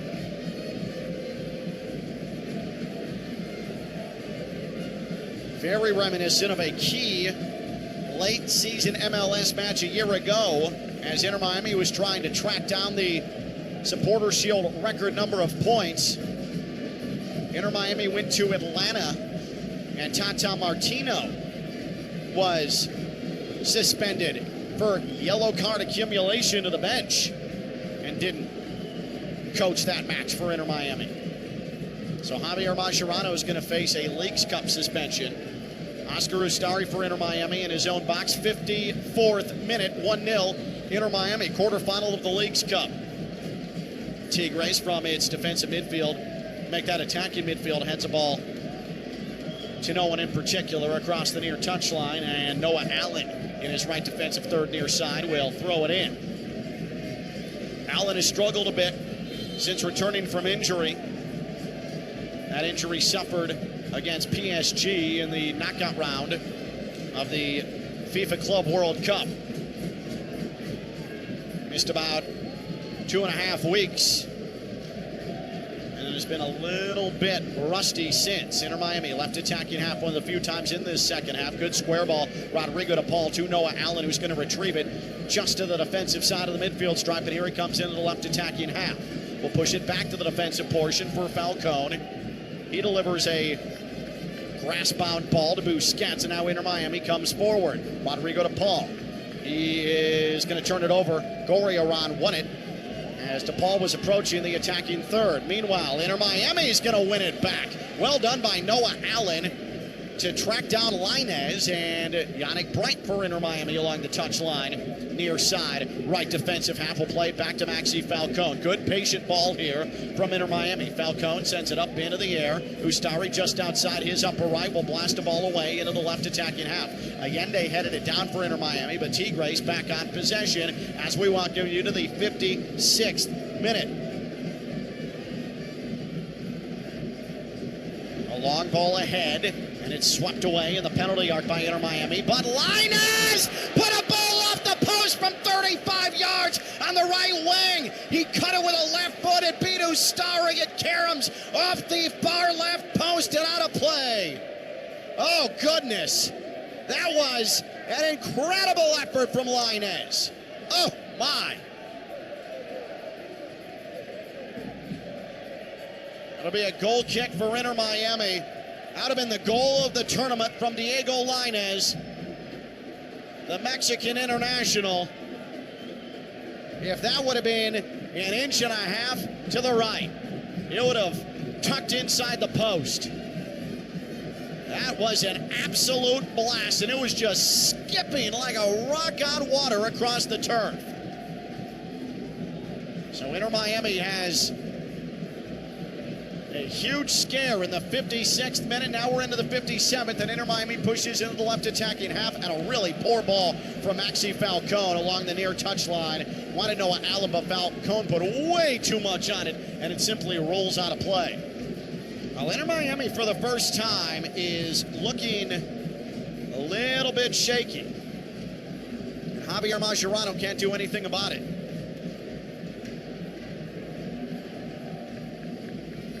Tigres is going to stay patient. In its left defensive half, Romulo near touchline, trying to make a move around Falcone was Aquino. Ball rolls out of play, throw in near side, just to the attacking portion of the midfield stripe. Tigres. Aquino holds high above his head, looks for a target. Aquino is going to retreat to the defensive half with his throwing. Good job by Luis Suarez to win it away from behind. And now Segovia battling for a ball, and he gets swarmed. And Tigres is winning every single ball. They're sending 3-4 players to every ball, every time an Inter Miami player gains possession. And Tigres is dominating possession here in this opening half. Tigres off the mark with a pass.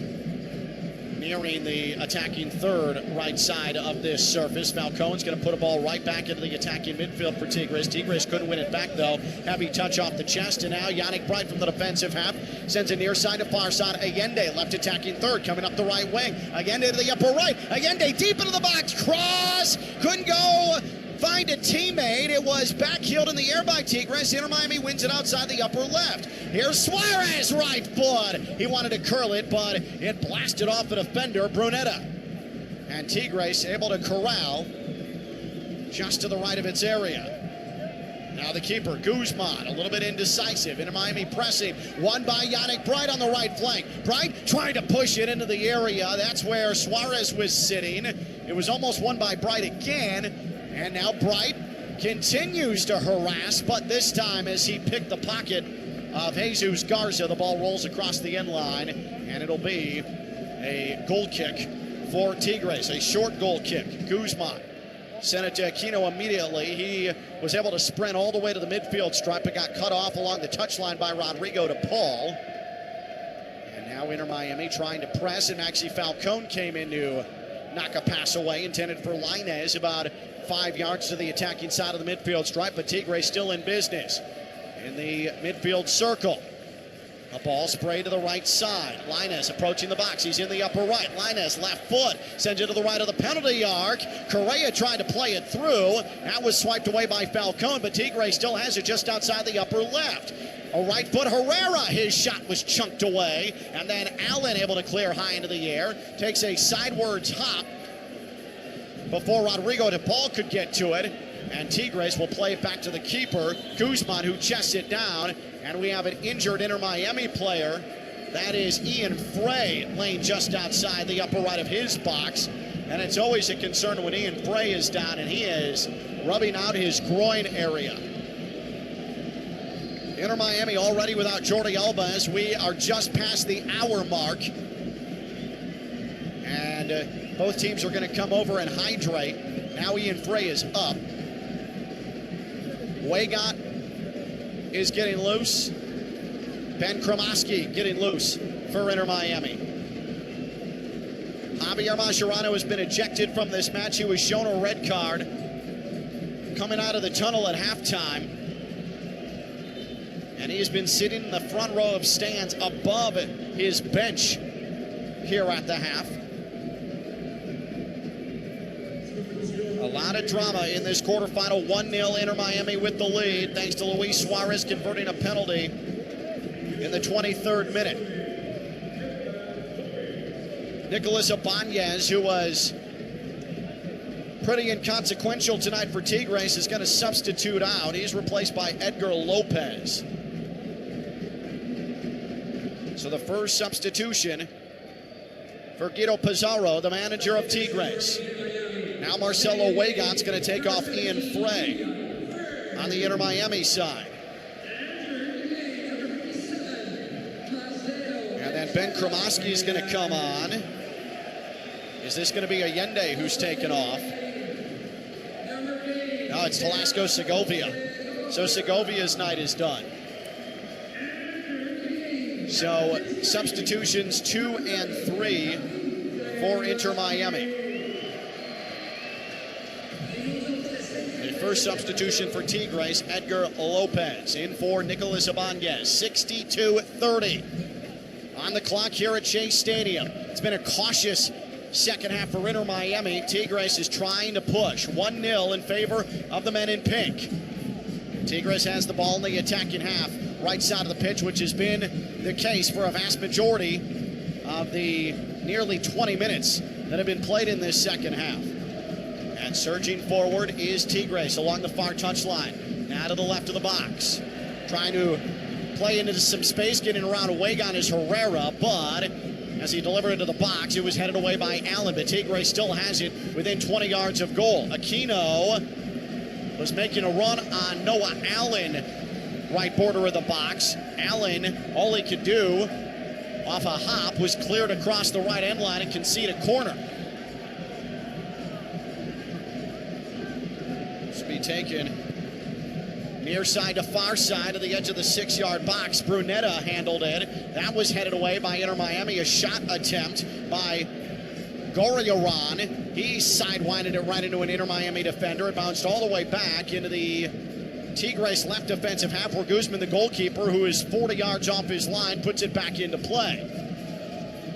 Middle channel, Brunetta, 35 yards from goal. Sends a square ball in the air to the near right, Aquino. Now along the touchline, Lainez, 25 yards out. Lainez angles left with his dribble. Sends it about 30 yards away. Behind him, Romulo. Now Brunetta back in the middle channel. Ball is played on the left wing, mishandled momentarily by Herrera. And now Parada getting into the play for Tigres from the back line in the attacking half. High ball, well struck near right touchline, 30 yards from goal to Aquino. Now Lainez heads just outside the upper right of the box, into the middle. Brunetta let it play through to Gorriaran. Now Herrera outside the upper left. Looking for a shooting channel is Tigres. Lainez in the penalty arc had Maxi Falcone. And Yannick Bright closed down on that, and they send it about 45 yards up. But Tigres back in possession. A ball just outside the left of the box. Correa could not get around Ian Frey of Inter Miami. Or make that a Weigon of Inter Miami. And it is cleared all the way back to the midfield, and Tigres will strike it all the way back to the keeper, Guzman. Guzman outside the upper left of his box. Now he has it in his penalty arc. It was one touch back to him, and some near issues there for Tigres in the back, but Brunetta able to keep it away from an oncoming Ben Kremoski, who just substituted on for Inter Miami. We're across the precipice of the 65th minute. 1-0 Inter Miami on top, clinging to this lead, the winner to the semifinal of the League's Cup. In this annual battle between Major League Soccer of the United States of America and Liga MX of Mexico.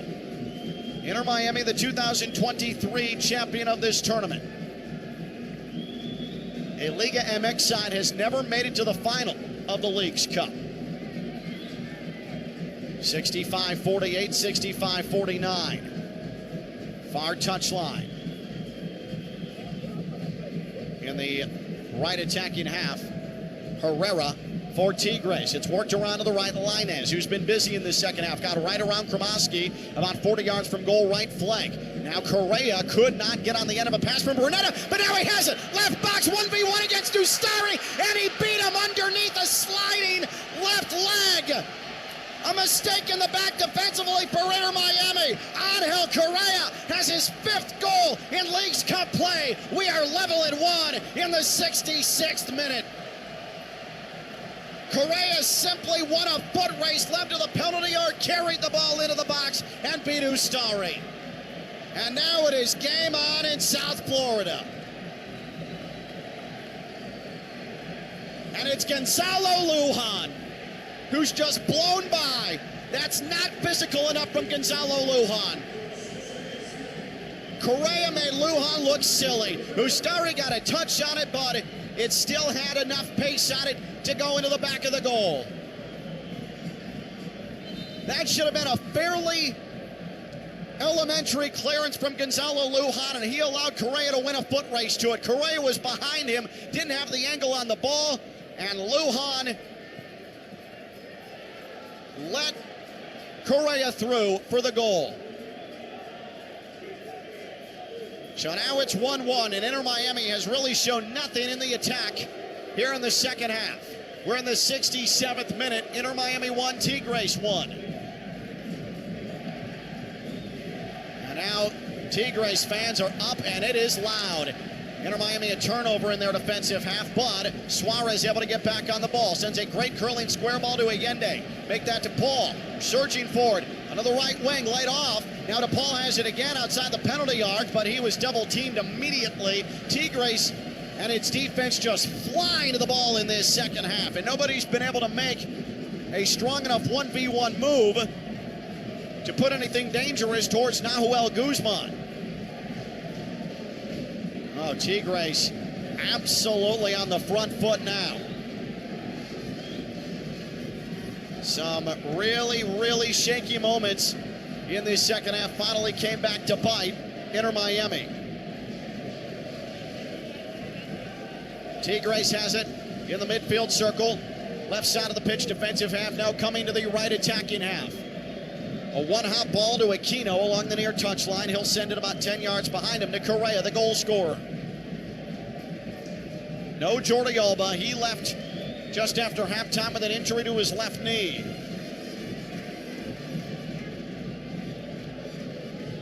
Tigres remains in possession. What's new in this half? Gorriarán. Square ball, near side to far side, high into the air. Right-footed down by Herrera along the far left touchline. Great ball. Herrera rushes around Weigand. His cross to the top of the 6-yard area. That was handled easily by Maxi Falcone. Can Inter Miami put anything into the attack? DePaul, defensive half. Inter Miami along the far touchline. Suarez directing traffic from the midfield stripe. Now Ben Kromoski. Bad ball from the defensive side of the midfield circle. The crowd boos Kromoski as Falcone had to go retrieve deep in the defensive third. I tell you what, unfortunately, that's sort of appropriate for the territory. If Ben Kromoski a week ago was going to be very open publicly about it, his playing time, you got to get in and make a difference right away. And he has not helped the cause so far. Inter Miami now left attacking third. Here's Noah Allen coming to the upper left of the box. Now he has it left of the area. Noah Allen plays it off a back heel. Now left of the penalty arc. Allende onto his left foot, and his shot is too high over the crossbar. First great moment for Inter Miami here in the second half, at least since Allende's very early in the half header went up over the crossbar. Allende did well to clear space, but again couldn't challenge Guzman. 1-1. We bring you into minute number 70. Inter Miami and Tigres. Javier Mascherano has been ejected from this match. That happened at halftime. It appears as if there is a phone being used down there so that Javier Mascherano can communicate with his coaching staff.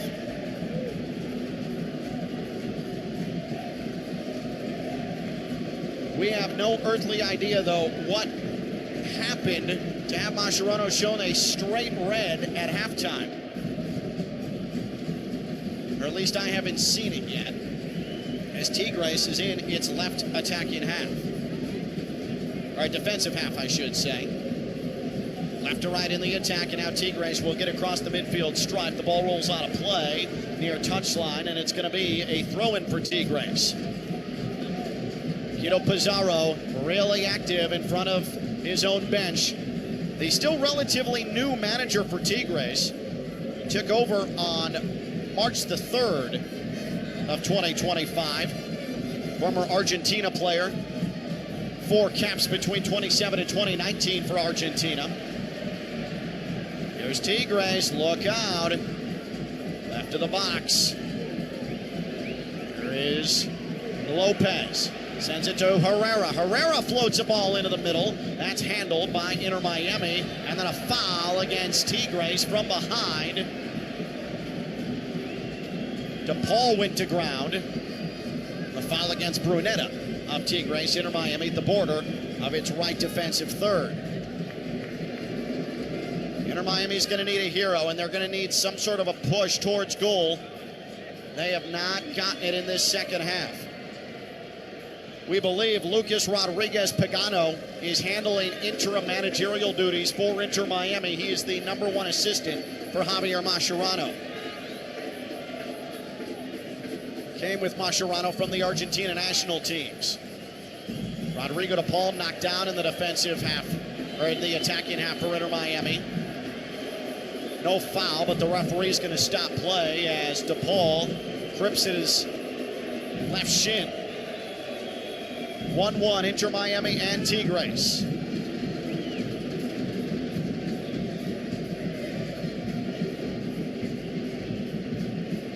We'll see if, DePaul is tripped by Juanjo Parada, and the referee Mario Escobar, who's already imposed his will on this match by showing Javier Mascherano a red card as he came out of the dressing room. Again, I'm not sure I've ever seen that. But it'll be Tigres on the ball. 73.5 minutes have expired in this 1-1 match. Lionel Messi unable to play tonight for Inter Miami after re-aggravating the right leg injury that he suffered in the second group stage Leagues Cup match against Necaxa. Came back, started the second half against LA Galaxy back on Saturday night. Spectacular goal and an even better assist.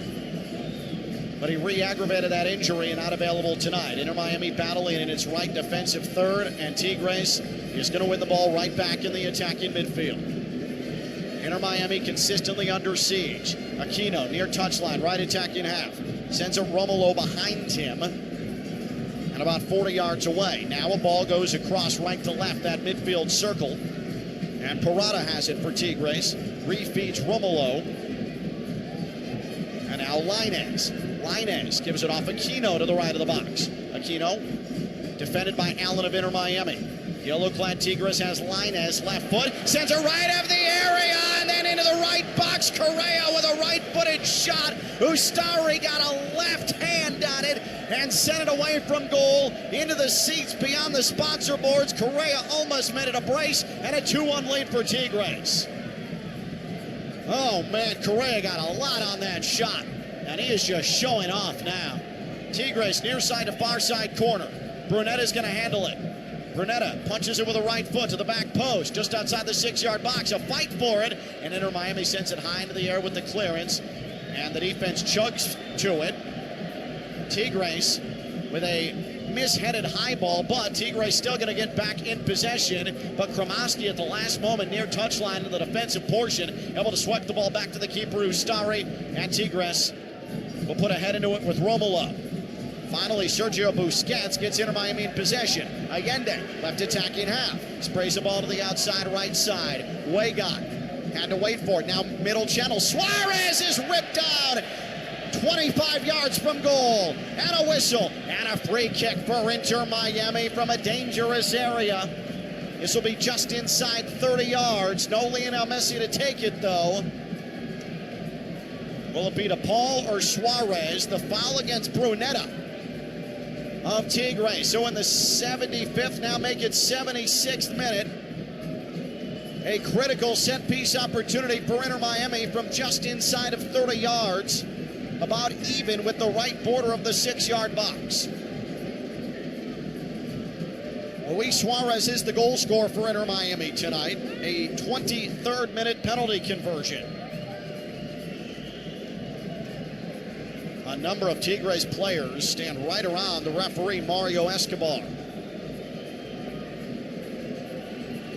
Tigres did this before Suarez's penalty, and Suarez, unfazed, blasted it right by the keeper inside the near post. Luis Suarez stands over the ball.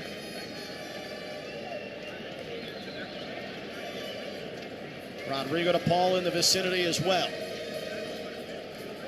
Tigre sets up its box where the right of the penalty D and the upper border of the box meet.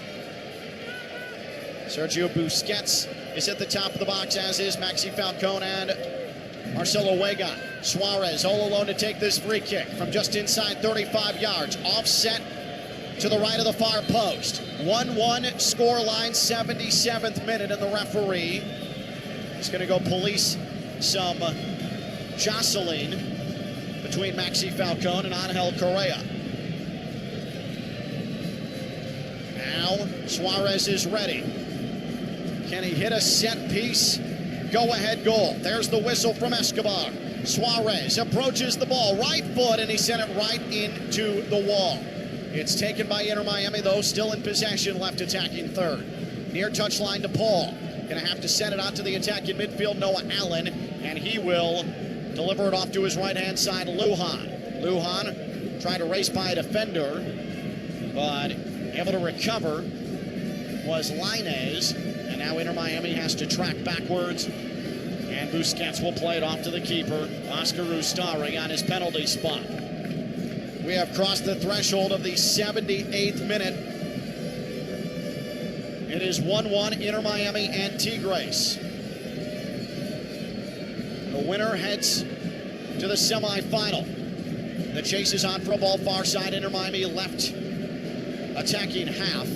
Weigand couldn't get there, and instead a ball is struck off his leg and across the far touchline. Fafa Pico is getting active for Inter Miami. Alan Abando. Baltasar Rodriguez. Tomas Aviles as well. Inter Miami, good shield on the ball by Tadeo Allende, far touchline on the left side. Allende left attacking half, push from behind, and a foul. That's the correct call. Herrera upset with the call, but Aziel Herrera, the Mexican international, it's a deserved whistle for him. Herrera, 3 goals already in Apertura play in Liga MX in the 4 matches that Tigres has played. A semifinal finisher in Clausura 2024-2025 final phase, and they've carried their good play into Apertura and this League's Cup. Inter Miami, far touchline, about 40 yards out. Left side of the pitch, the attacking half, and a simple square ball is hit onto Falcone in the midfield circle. He's going to volley it up high in the air to Noah Allen on the left flank, and now near left touchline, Kramaski to Busquets. Wanted to play it through, and he hit it right to Romulo of Tigres. And it'll be played back onto the keeper, Guzman. And then he could not keep the ball in play. It's a left attacking third throw into the left box. Kramaski, though, couldn't get it to Suarez, and then Suarez is called for a foul. Kramaski did not get enough on that throw-in. Romulo took the worst of that, got horse-collared by Suarez. And we are into the 80th minute. 1-1 Inter Miami and Tigres.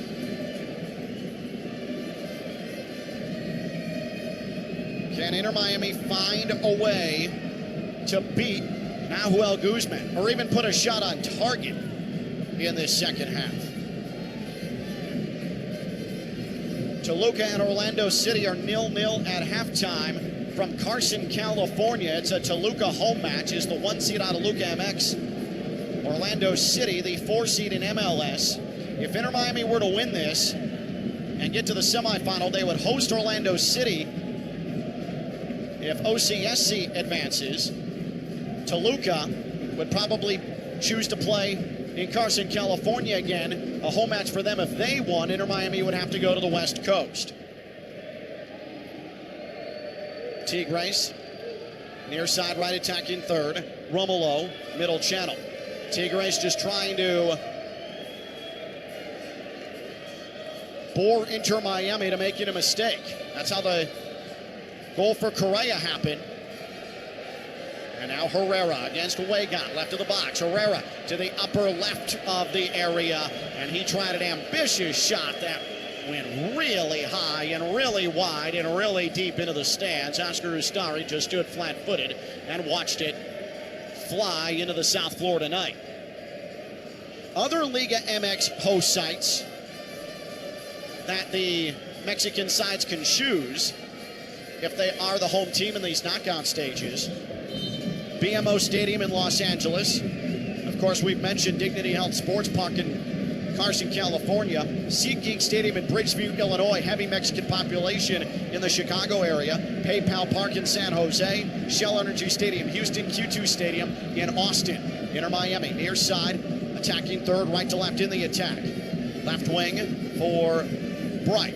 Sends a ball to the inside. Busquets, and now Bright back on it. He comes forward, left wing. Here he comes upper left. Step through. Now makes a man. And then Bright at the last moment, his shot is pushed wide of goal across the left-hand line. Oh, Yannick Bright. Exemplary. Incredible run. Individual effort. And now he's down. He's going to need some treatment in the left portion of the 6-yard box.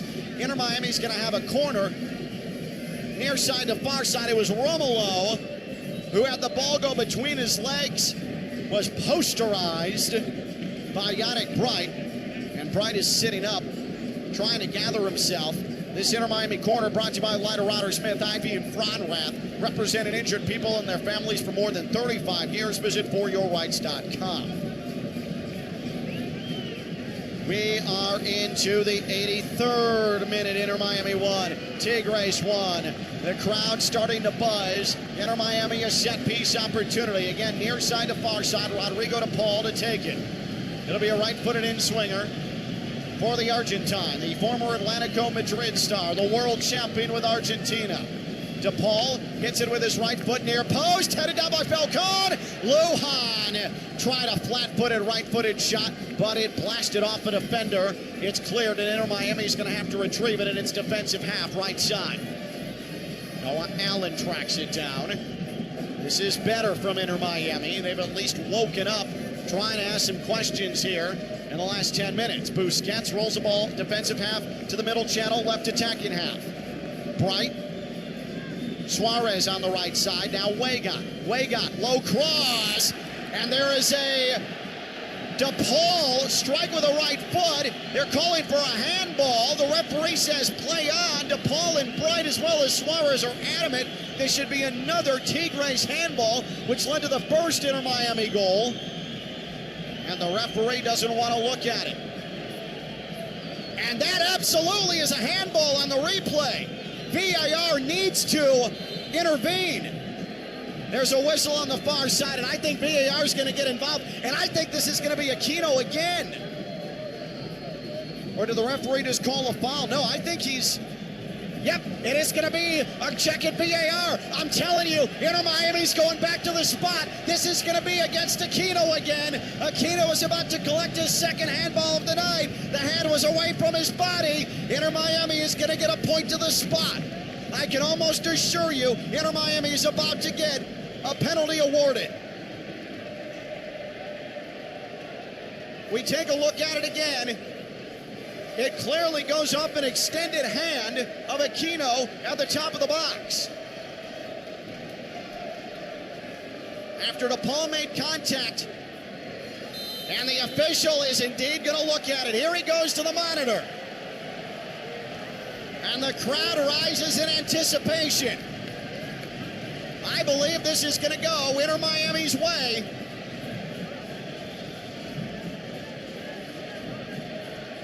There were vociferous appeals for a handball. by the referee. That clearly goes off the hand of Aquino. I don't even know what's to look at.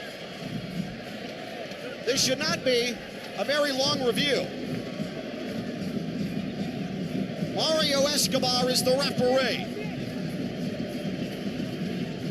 Is Inter Miami going to get awarded a second penalty tonight? Here comes the call from Escobar. It's a point to the spot. The handball was as clear as day. VAR confirms, and Inter Miami can go for a game winner from the penalty spot in the 86th minute. And the pressure will fall to Luis Suarez. And a yellow has been shown to Aquino again. That's his second, both on handballs, and he is being sent off.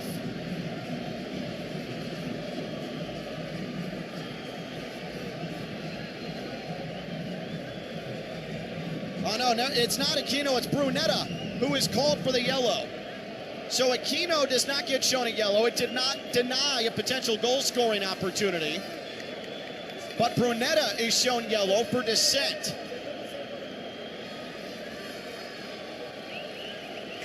And so Luis Suarez, once the Tigres players are done trying to get into Suarez's head, just join with anybody who will listen. This is a good old-fashioned Liga MX style tactic to try and delay play and buy some time for the keeper. Luis Suarez has already beaten Nahua Guzman once from the spot tonight. Can he do it again?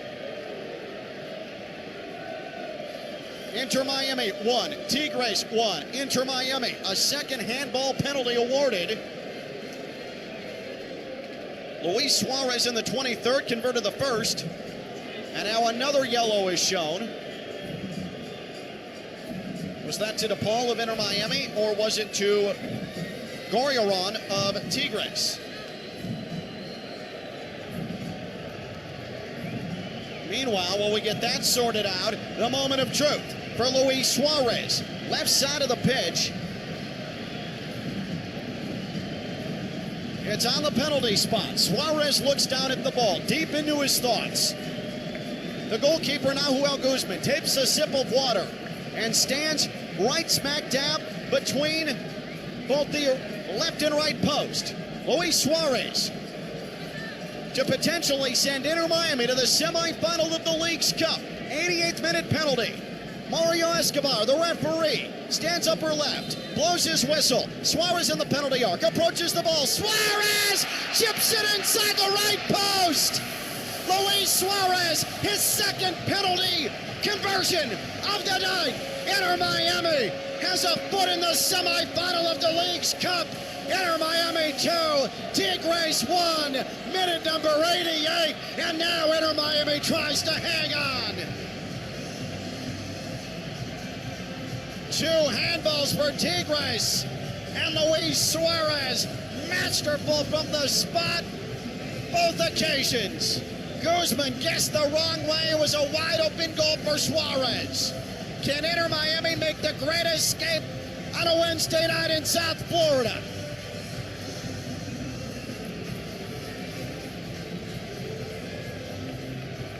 And now this is going to be Tigres putting full pitch pressure all over Inter Miami. Can the Herons hang on? Can they pick up a famous win in franchise history? Can they advance to the semifinal?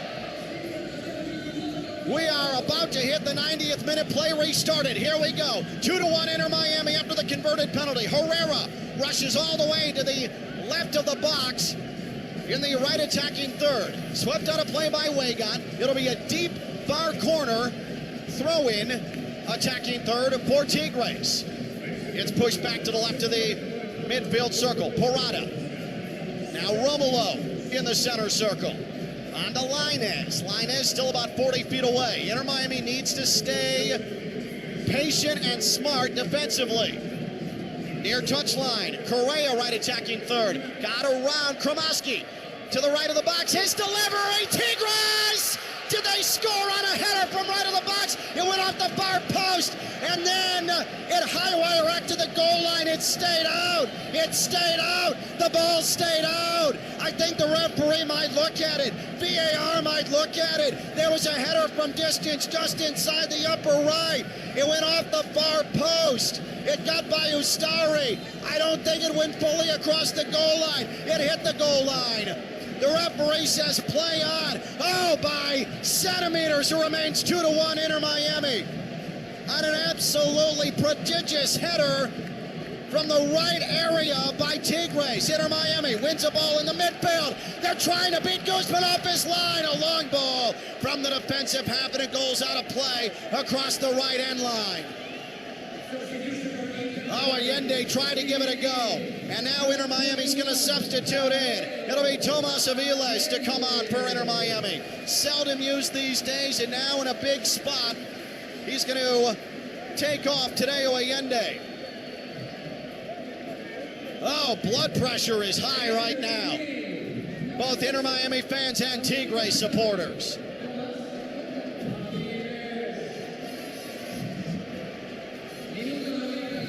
6 additional minutes, 6 extra minutes. We've played 2 of them. Presented by your local South Florida Audi dealers. Test drive the Q5 today. Your local South Florida Audi dealer, or visit AudiUSA.com. Lainez for Tigres rushes into the right attacking third, trying to hold off defenders. He's dispossessed by Noah Allen.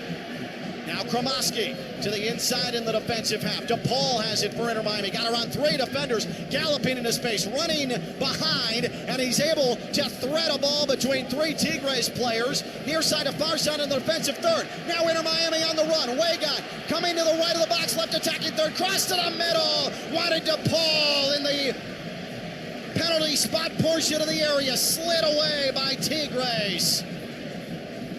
Parada able to send it across the far end line. Inter Miami corner, far side to near side.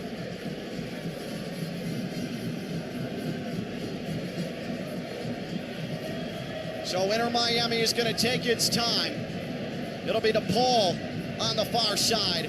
This will be an outswinger for Inter Miami. No, now he's going to retreat. Luis Suarez will come over. We are halfway through the additional 6 minutes. Inter Miami 2, Tigres 1. Short corner. It never got to DePaul, and Tigres wins it, and in his own area, Parada. Tigres lurches forward, trying to get another shot on target. They had Ustari beaten right after the penalty to put Inter Miami up 2-1, but a header from 12 yards went off of the left post, went all the way across the goal line to the other post, but never went in. That close to equalizing right away and forcing penalties. Lainez, outside right channel, right attacking third for Tigres. Overlapping run, well done by Noah Allen to push it off of the Tigres runner on the near touchline. That was Romulo. And Inter Miami's going to have a goal kick courtesy of Oscar Ustari. We have played 4 minutes of the allotted 6. Inter Miami trying to do this without Lionel Messi. Ustari puts it on the upper border of the 6-yard area. Maxi Falcone there as well. Javier Mascherano has been ejected, shown a red card since halftime. High ball into the attacking midfield. Yannick Bright got ahead on it. It falls to Suarez. Suarez wanted to catch Guzman off his line from 40 yards. Tried to sidewide it. Guzman, though, able to chest it down on a hop. Suarez didn't get a lot on it. And we are reaching final opportunities here for Tigres. We have about 1:20 left to go. Tigres back into the right attacking half. Gorriarán to Herrera. Far touchline. Back to Gorriarán. Left flank. Has to send a backwards ball near the midfield stripe. And it's worked into the midfield circle for Parada. Now here comes Tigres. Coming forward. Lainez near touchline. Diego Lainez overlapping run. Romolo, his cross sent high into the air. Falcone headed it away to the right border of the box, and Kromoski did the rest. Suarez then back to Kromoski. Suarez touched it back to Kromoski with his left foot. Kromoski dragging, sent it into space. Busquets off to the right wing. Here's Rodrigo DePaul. DePaul has Garza beat. DePaul, right wing. DePaul chips the ball, left area. Suarez, a one touch wanted. An Inter Miami teammate coming right up the gut, Kromoski, but he couldn't get it there. It was too high, and Guzman plucks it out of midair. 15 seconds left to go. Last gasp here for Tigres. Trying to cling to Leagues Cup dreams. Is Inter Miami going to escape with a trip to the semifinal? Brunetta, right wing, 40 yards away.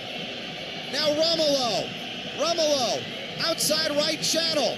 Tigres is taking too much time. We're past 96 minutes. Inter Miami wins it with Bright in the right defensive third. Played up at Suarez. Final whistle. Inter Miami has won.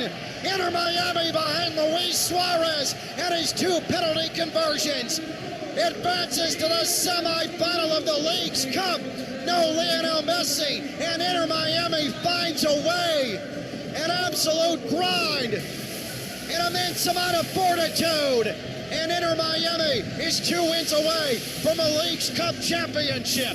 Inter Miami 2, Tigres 1 in a thriller in South Florida. How did they do it? Vastly outplayed all second half. Javier Aquino will rue the night that he stepped foot on the surface at Chase Stadium. 2 handballs that cost Tigres the victory. Luis Suarez, 2 penalty conversions, and Inter Miami wins it 2-1. Man, did Inter Miami have to work. Absolutely labor its way to this victory. High drama here at Chase Stadium. And let's take a look at what's happening elsewhere in the Leagues Cup. Toluca and Orlando City still scoreless in Carson, California. That match being played at Dignity Health Sports Park. If Orlando City wins, Inter Miami will get a 3rd shot at their rivals from Central Florida. It'll happen in the semifinal of the Leagues Cup, and it'll be right here at Chase Stadium. If Toluca wins, Inter Miami in all likelihood is headed to Carson, California for the semifinal. Will Lionel Messi be able to play? We don't know. How long is he out? We're not sure. But Inter Miami is into the semifinal of the Leagues Cup in 2025. Luis Suarez plants both penalties. And Inter Miami will advance. The man of the match, Luis Suarez, 2 goals. And he now, in his last 4 matches, has 4 goals. He is in superb form right now. 3 penalties converted by Suarez, and the goal run of play to provide the final nail in the LA Galaxy coffin on Saturday night. It is shocking. Inter Miami has not received a single penalty in all of Major League Soccer play. There has not been 1 point to the spot, but in the Leagues Cup, it has now been 3, and Inter Miami has converted all of them, and Luis Suarez has converted all of them. So Inter Miami is into the semifinal of the Leagues Cup for the 2nd time all time against the winner of Toluca and Orlando City. That match is just into the 50th minute out on the West Coast. Luis Suarez, the man of the match for Inter Miami. He is carrying Inter Miami through this Leagues Cup. I want to send a big thank you to Oscar Gonzalez, the OG on-site engineer, and Mike Rizzo back in the network studios in West Palm Beach. Your final scoreline for a final time from Chase Stadium in Fort Lauderdale, Florida, in this quarterfinal of the Leagues Cup. Inter Miami 2, Tigres 1. Post-game show with Mike Rizzo is next. This is Inter Miami.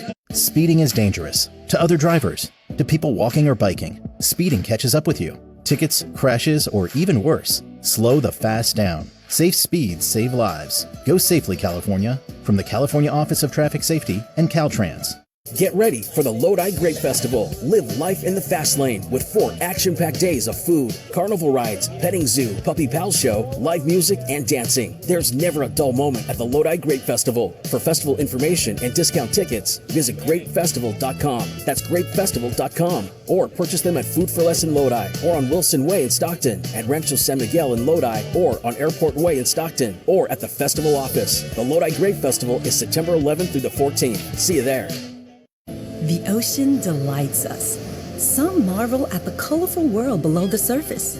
The ocean feeds us. Others find nourishment in its bounty. The ocean teaches us how our everyday choices impact even the deepest places. The ocean moves us, whether we're riding a wave or soaking in its breathtaking beauty. The ocean connects us. Find your connection at MontereyBayAquarium.org/connects. Mike Simpson here. Let's talk about that car you're driving. Disappointment. Has it been in the shop lately? If you've got a model year 2018 to 2025 and it's giving you constant trouble, might be a lemon. So get in touch with My Lemon Law Lawyer for a free case review. They have helped thousands of people, including a recent settlement of over $400,000. Get up to 3 times the cash value back. Text LEMON to 40333. LEMON to 40333. Accredited by the Better Business Bureau. It's LEMON to 40333. MyLemonLawLawyer.com. Whether it's a date night, a special event, or just another Tuesday, our over 800 stylists are here to help you look and feel your best. We're about personalized style that fits your life. Made for real-life moments. Maurice's. Head to Safeway this week and go straight to the deli for these amazing $5 deals all week long for members. Chicken tenders original or Nashville hot, macaroni and cheese, JoJo potato wedges, chicken nuggets 20 count, all-American footlong sandwich, made fresh daily and Reese's, American Classics original potato or macaroni salad, 48-ounce serving size, all for just $5 each. That's right, just $5 each. Visit Safeway.com for more details. See you in the aisles. From the dugout to the vineyard, Dusty Baker's journey is as legendary as his swing. Baker Family Wines celebrate Dusty's passion for handcrafted, small lot wines crafted with care right here in West Sacramento. Join Dusty's Clubhouse for exclusive releases and tasting room specials and savor beautiful, balanced, European-inspired wines made for true fans. This is the official wine of D-Lo and KC. Visit the tasting room and taste the story behind the legend today at BakerFamilyWines.com. Breaking news on ESPN 106.3 is brought to you by St. Lucie Battery and Tire. This just in. We begin this hour with breaking news. When news breaks, ESPN 106.3 has it covered. We've had developments. ESPN 106.3 can now report. When your vehicle breaks, St. Lucie Battery and Tire fixes it. Stay tuned to ESPN 106.3 for more breaking news. Brought to you by St. Lucie Battery and Tire. The ocean moves us, whether that's surfing a wave or taking in an inspiring view. The ocean feeds us. Sustainable seafood practices bring the ocean's bounty to our plates. The ocean teaches us how our everyday choices, big and small, make an impact. The ocean delights us as playful otters restore coastal kelp forests. The ocean connects us. Find your connection at MontereyBayAquarium.org/connects. The pink smoke is in the air. This is the Inter Miami postgame show. Here's Mike Rizzo. Inter Miami winners 2-1, thanks to 2 penalty goals. Spot kick penalty goals by Luis Suarez. Folks, this game had it all. Aquino, the fullback for Tigres, 2 handballs in one game. I gotta say, been watching soccer. I'm 30, folks. I've been watching soccer for 21 years. I don't think I've ever seen that. 2 handballs in a game for Tigres, which resulted in 2 penalty goals for Luis Suarez. Coach Mascherano thrown out. Guy was sitting front row on a cell phone, directing traffic with his assistant coach. Game had everything. What a game it was down there in Fort Lauderdale. This is Mike Rizzo with the post-game show. We are live at the City Place Studios in downtown West Palm Beach on your Inter Miami radio network. But the game had a little bit of everything. 2 handballs by one player, 2 penalty spot kicks by Luis Suarez for 2 goals. Angel Correa, the longtime Atletico Madrid striker / false 9 forward, with a goal in the 67th minute. And Coach Mascherano coaching from the front row of the stands after getting a red card at halftime. Inter Miami, 2-1, as I mentioned. Statistics for you. Inter Miami, 4 shots on target on the game, 14 total shots, 4 big chances, 2 big chances missed. They had the ball for 40% of the time. Tigres had 13 total shots, 2 on target, 1 big chance, and none of their big chance missed. Angel Correa, able to take advantage of that big chance, as I've mentioned, in the 67th minute. They had the ball for 60% of the time. Tigres much better in that second half. They did not have a shot on target in the first half. They get 2 on target and take advantage of Angel Correa and that goal in the 67th. But Inter Miami winners 2-1 in the game. We'll hear highlights coming up next on your Inter Miami postgame. Speeding is dangerous. To other drivers, to people walking or biking, speeding catches up with you. Tickets, crashes, or even worse, slow the fast down. Safe speeds save lives. Go safely, California. From the California Office of Traffic Safety and Caltrans. Get ready for the Lodi Grape Festival. Live life in the fast lane with 4 action-packed days of food, carnival rides, petting zoo, puppy pal show, live music, and dancing. There's never a dull moment at the Lodi Grape Festival. For festival information and discount tickets, visit grapefestival.com. That's grapefestival.com. Or purchase them at Food for Less in Lodi, or on Wilson Way in Stockton, at Rancho San Miguel in Lodi, or on Airport Way in Stockton, or at the festival office. The Lodi Grape Festival is September 11th through the 14th. See you there. The ocean delights us. Some marvel at the colorful world below the surface. The ocean feeds us. Others find nourishment in its bounty. The ocean teaches us how our everyday choices impact even the deepest places. The ocean moves us, whether we're riding a wave or soaking in its breathtaking beauty. The ocean connects us. Find your connection at MontereyBayAquarium.org/connects. Mike Simpson here. Let's talk about that car you're driving. Disappointment. Has it been in the shop lately? If you've got a model year 2018 to 2025 and it's giving you constant trouble, might be a lemon. So get in touch with My Lemon Law Lawyer for a free case review. They have helped thousands of people, including a recent settlement of over $400,000. Get up to 3 times the cash value back. Text LEMON to 40333. LEMON to 40333. Accredited by the Better Business Bureau. It's LEMON to 40333. MyLemonLawLawyer.com. Hi, this is Evan Cohen here with a special message for the ESPN 1063 streaming audience. If you're not listening to our stream right now, just cover your ears for a second. This won't take long. Thanks to a recent software upgrade, ESPN 1063 now streams in stereo. Isn't that amazing? ESPN 1063 in stereo, left channel, right channel, delay, echo. Wow. All made possible by modern technology at ESPN 1063. Thank you, scientists. ESPN 1063, streaming now in stereo. Head to Safeway this week and go straight to the deli for these amazing $5 deals all week long for members. Chicken tenders original or Nashville hot, macaroni and cheese, JoJo potato wedges, chicken nuggets 20 count, all-American footlong sandwich, made fresh daily and Reese's, American Classics original potato or macaroni salad, 48-ounce serving size, all for just $5 each. That's right, just $5 each. Visit Safeway.com for more details. See you in the aisles. From the dugout to the vineyard, Dusty Baker's journey is as legendary as his swing. Baker Family Wines celebrate Dusty's passion for handcrafted, small lot wines crafted with care right here in West Sacramento. Join Dusty's Clubhouse for exclusive releases and tasting room specials and savor beautiful, balanced, European-inspired wines made for true fans. This is the official wine of D-Lo and KC. Visit the tasting room and taste the story behind the legend today at BakerFamilyWines.com. The ocean moves us, whether that's surfing a wave or taking in an inspiring view. The ocean feeds us. Sustainable seafood practices bring the ocean's bounty to our plates. The ocean teaches us how our everyday choices, big and small, make an impact. The ocean delights us as playful otters restore coastal kelp forests. The ocean connects us. Find your connection at MontereyBayAquarium.org/connects.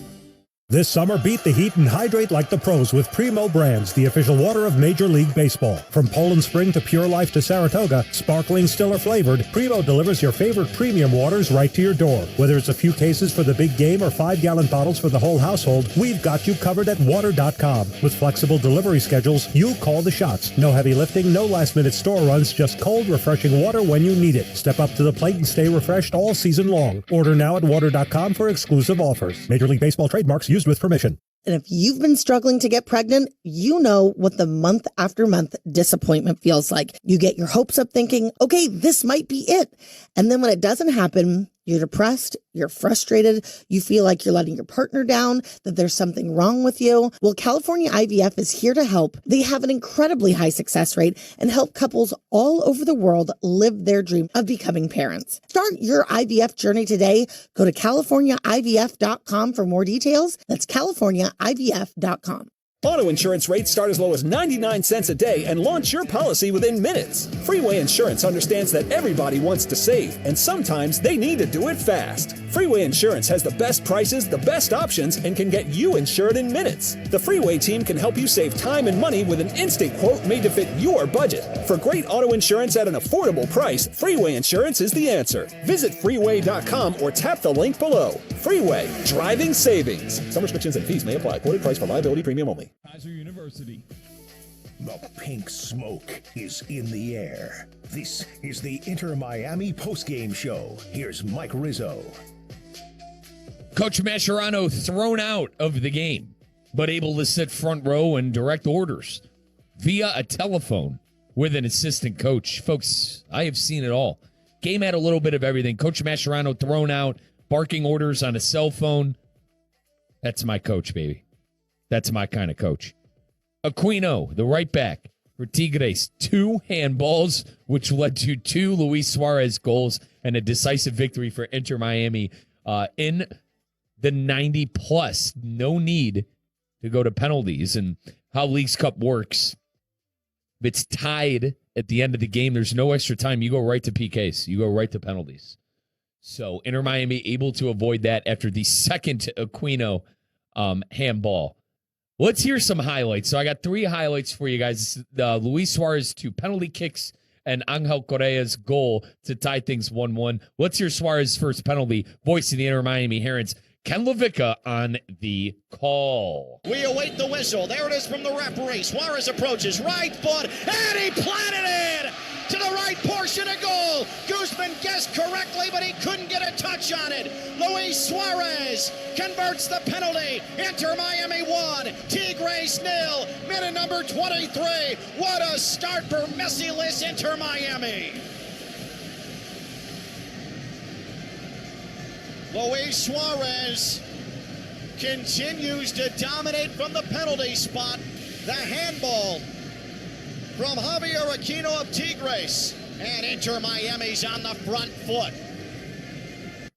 So that was the first penalty for Luis Suarez, 1-0 at halftime. Inter Miami on top. By the way, 23rd minute, Suarez bagging that first penalty kick. Let's fast forward to the second half.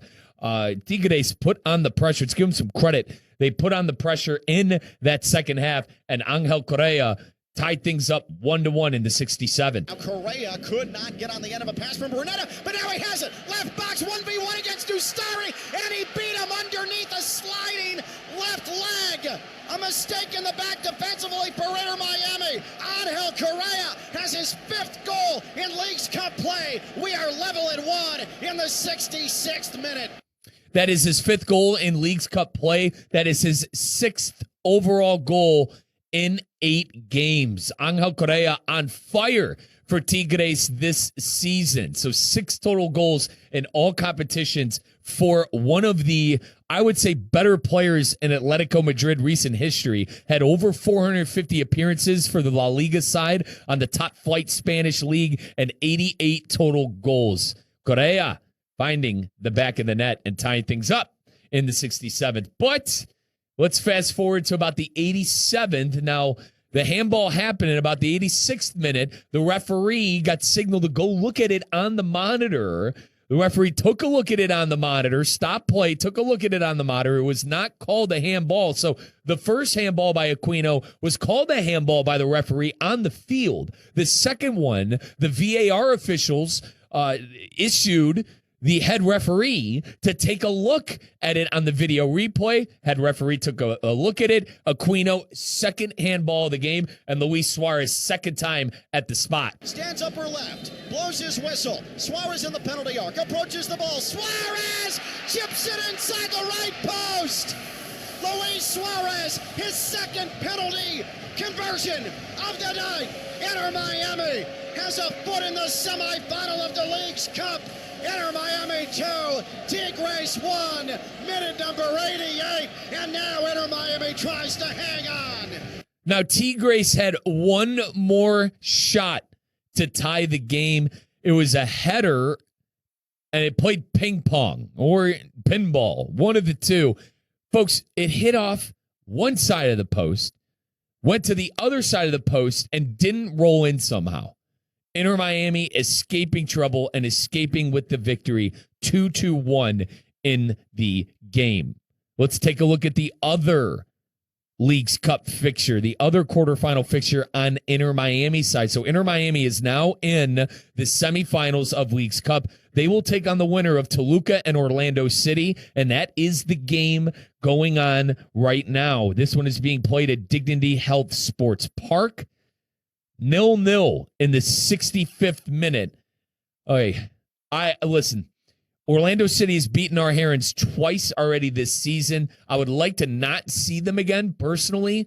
Toluca's a good side as well, but I personally am good with seeing Orlando City for the rest of the year. But that is the fixture going on. Inter Miami awaiting the winner of Toluca and Orlando City. Believe it or not, two other Leagues Cup games are going to be played tonight. It's a late one on the East Coast right now. It's already 10:30 on the East Coast. But at 11 p.m., Seattle Sounders and Puebla will be doing action at Lumen Field. That's an 11 p.m. start tonight. And then at 11:45, the team that Inter Miami played this past Saturday, 1-3-1 against the LA Galaxy, will be hosting Pachuca at Dignity Health Sports Park. So 2 games at Dignity Health Sports Park, the latter being played later on tonight in the LA Galaxy and Pachuca. But those are your teams left in Leagues Cup. Now we're going to wrap up the post-game show here. Appreciate everybody who listened onto the stream, saw us on YouTube. We appreciate every last one of you. If you listen on the dial, watch it on YouTube, watch it on X, watch it on Facebook. We love you here at your Inter Miami Radio Network, home of English audio. 7 o'clock on Saturday is when I will talk to you next. DC United will be hosting our Inter Miami Herons at 7:30. I will be starting the pregame coming up at 7. Inter Miami winners tonight, 2-1. Once again, Coach Mascherano, tossed, thrown out, was coaching from the stands on the phone with an assistant coach. Hysterical. Aquino picked up 2 handballs in the game, and Luis Suarez bagged 2 penalty kicks because of it. And Angel Correa, the longtime Atletico Madrid Centurion, bagged in a goal for Tigres, but Inter Miami winners 2-1 thanks to Luis Suarez 2 spot kicks. We'll talk to you guys August 23rd, Saturday, DC United and Inter Miami, 7 o'clock coverage coming your way. We'll talk to you then. We now return to our regularly scheduled programming already in progress on ESPN 106.3. Weeknights at 7 Eastern on ESPN Radio and on Sirius XM Channel 80.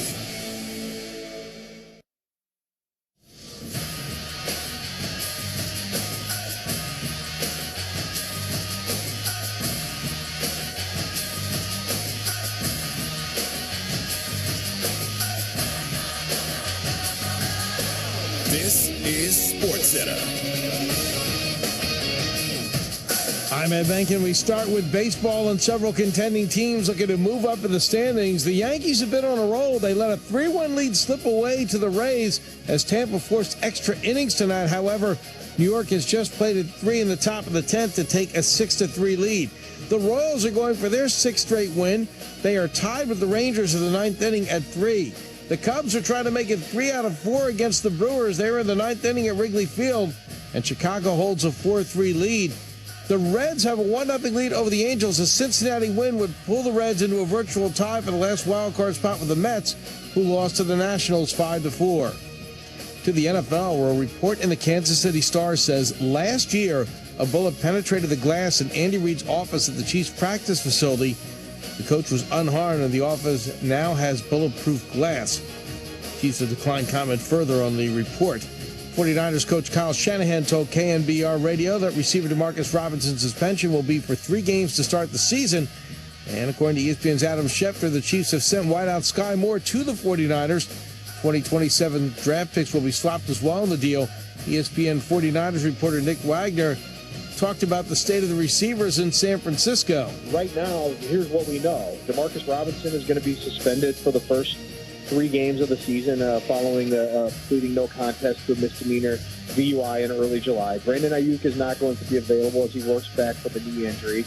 Jacob Cowing, who they drafted last year and had a good spring, re-injured his hamstring. Hey, it's Michelle Smallman, and coming up Thursday, Aaron Rodgers doesn't plan on playing in the preseason, and I'll tell you why the Steelers are making a big mistake by taking that approach. It's Unsportsmanlike, 6 a.m. Eastern, right here on ESPN Radio, ESPN2, and ESPNU.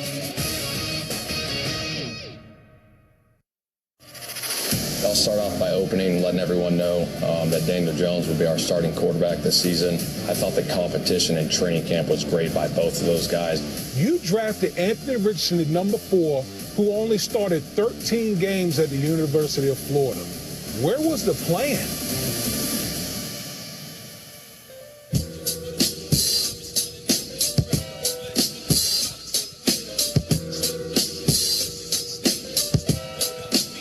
In 3 Sundays, teams around the NFL will get back on the gridiron to start the 2025 NFL season. And one team will put a quarterback out there that maybe some fans didn't expect going into the season. The Indianapolis Colts decided to go with Daniel Jones over Anthony Richardson to start their 2025 campaign. This is Game Night on ESPN Radio, the ESPN app, and Sirius XM Channel 80. I'm Harrison Sanford, joined by Myron Metcalf. And just to discuss quarterback situations across the league and more is the host of the Ross Tucker podcast, Ross Tucker, NFL broadcaster, joining us right now. First and foremost, Ross, thank you for joining us. And number one, what do you make of this Anthony Richardson, Daniel Jones decision by Shane Steichen? Did he do the right thing? And how should that sit with Colts fans? Yeah, so not surprised at all, especially after I called the Titans-Colts game late in the year for CBS last year, because if you remember, I think it was maybe a week or two after several of the veterans, Quentin Nelson, DeForest Buckner, Jonathan Taylor, and Zaire Franklin, had a sit-down meeting with Anthony Richardson to kind of go over what the expectations were for him, what the standards were. Kind of concerning that more than a year and a half into his professional football tenure that those guys felt like they needed to have that conversation with him. Obviously, he's gotten hurt a number of times, unfortunately.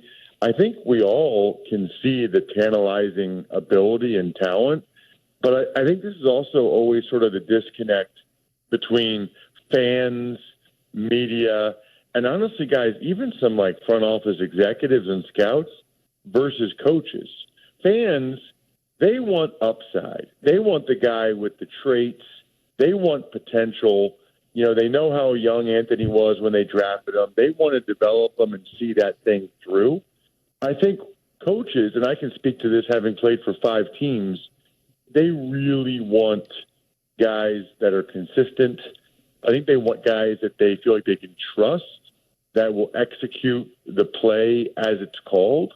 And ultimately, they want guys that they think they can win with, right? I think Shane Steichen, over the last couple of years, he's tried Anthony Richardson multiple times, and it's year 3 for him. I think he decided I got to win. Like, I got to win this year. You know, there's obviously sort of a change in ownership there with the passing of Jim Irsay. I think he recognizes he needs to win this year. And quite obviously, he thinks Daniel Jones gives him the best chance to win. If he thought Richardson would give him the best chance to win, he'd be starting the year with Anthony Richardson. He does not feel that way. I think probably most Colts fans are not happy about it. Young potential franchise quarterbacks are like a religion. And when your team drafts one, people get so excited. They want to buy in so desperately. So it's probably a bitter pill to swallow for a lot of Colts fans. Who will you ultimately blame, Ross, like with the Anthony Richardson saga? If he doesn't find a way to get back with another team and kind of blossom from here, who will be most responsible for the Anthony Richardson failure if that's what happens? I always look at it like it's a pie, right? And it's like, how big of the blame pie are you cutting up? I would say probably a third of it is Anthony Richardson, and I would say maybe a half is the Colts, and then whatever's left over there, I can't do the math in my head, but whatever's left over is probably just misfortune, right? I mean, you know, I think when they drafted him, they knew he was a developmental guy. They knew that he's going to need a lot of time and that he was raw. And I think on some level, the injuries he suffered have robbed him of that.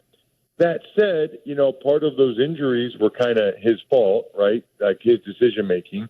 And also, at some point, I mean, he's a professional football player, no matter how old he is. And the fact that those guys had that meeting with him, that's not a good sign, right? And maybe it's just a maturity thing. Maybe he just doesn't understand what's expected of a franchise quarterback. So that has to go on him. The other half, though, you know, more than half, I'd say, is, you know, the Colts, when they drafted him, you could blame them on two levels, right?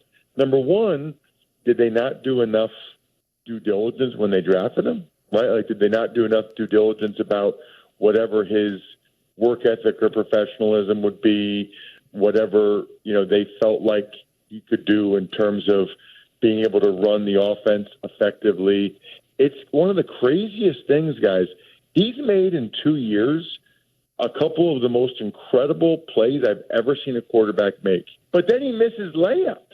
It's almost like he's the guy that, you know, can drain some like 30-foot threes, which look awesome, and he could have like a dunk from the foul line, but he just can't make an open 15-footer sometimes, and way too often. He misses layups. If there's an easy 5 yards, 10 yards, you have to hit that pretty much every time, and he just has not shown the ability to do that. Joining us on Game Night on ESPN Radio, the ESPN app, and SiriusXM Channel 80 is NFL broadcaster Ross Tucker, host of the Ross Tucker podcast. And as we look at the quarterback situation, there's also some drama as it pertains to position players. Trey Hendrickson with the Cincinnati Bengals, Michael Parsons with the Dallas Cowboys, Terry McLaurin with the Washington Commanders. Which one of those situations to you is the worst? And how do you think all those get resolved by the time we get to official week one play? Man, I'm usually in the camp where I think that they'll all end up getting resolved, but I don't know. I mean, the latest stuff that Adam Schefter has been saying this week about Micah Parsons and the Dallas Cowboys is pretty concerning. You know, says he thinks these sides are heading for a divorce. That is just wild to me. I mean, I think you can make a strong claim that he's the best defensive player in the NFL and or has been over the last 4 years. I think it's crazy that he even played last year without a new contract. You know, and if I were him, I don't know what injury he's saying he has right now or whatever, but I would not take that field if I were Micah Parsons without a contract that gives me over $100 million guaranteed and over $40 million a year. Right? That's the going right now. We saw it with TJ Watt and Myles Garrett. If you think of any other industry, right, any other business, they would not take the risk of going out there for what Micah's scheduled to make on a weekly basis this season if they knew what was behind door number 2. That aspect of it's fascinating. I'm going to say it still gets done because that's been the Cowboys' MO. And I do think Jerry Jones realizes it's good for business to have a star player hold out during training camp, as sad as that is to say. I also believe that Terry McLaurin's deal will get done. The Commanders need him desperately, and they've invested a lot in this season. They have Jaden Daniels on that rookie contract. McLaurin has been the face of the franchise for like the last 7 years. So I think they'll get that done as well. The Bengals are the wild card, right? Remember when the Bengals, like Carson Palmer was just chilling in his house for half the year until they traded him to the Raiders? I mean, the Bengals operate differently than pretty much every franchise that's out there.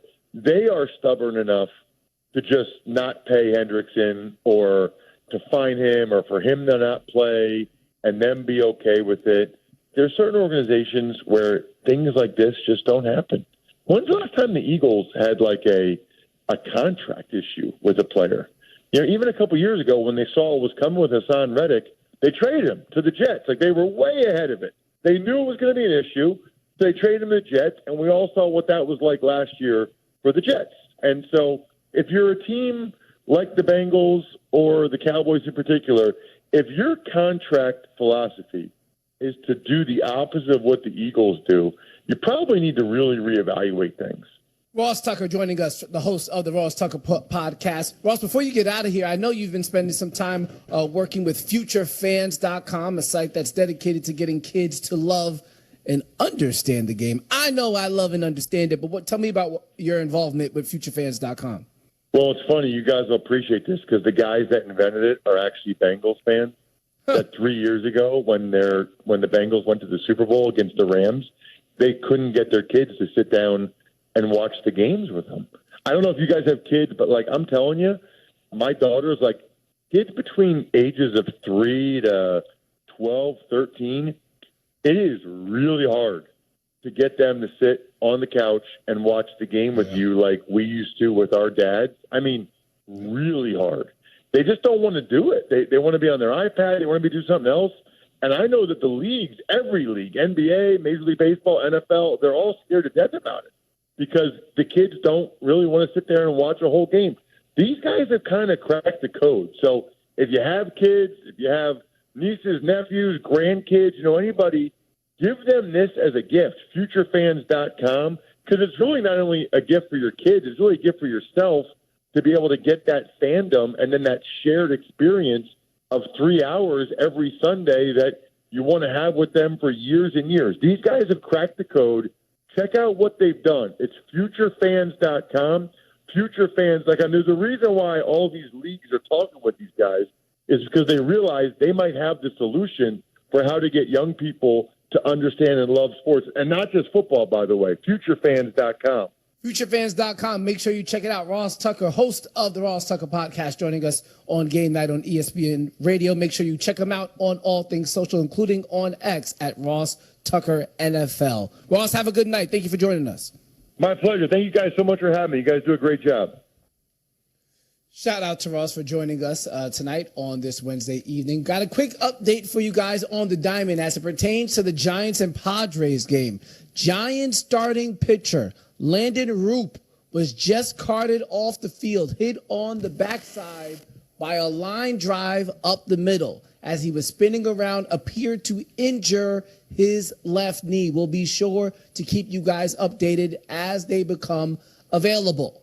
But coming up, my friend Myron has a big beef with the sport of boxing. We got confirmed a big-time matchup coming up soon, and he's simply not a fan. What match is that, and why does he feel that way? We'll discuss next, right here on Game Night on ESPN Radio and the ESPN app.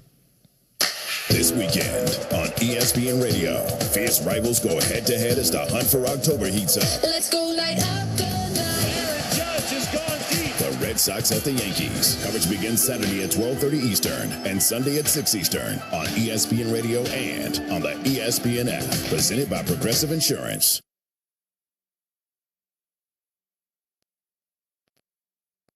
Speeding is dangerous. To other drivers, to people walking or biking, speeding catches up with you. Tickets, crashes, or even worse, slow the fast down. Safe speeds save lives. Go safely, California. From the California Office of Traffic Safety and Caltrans.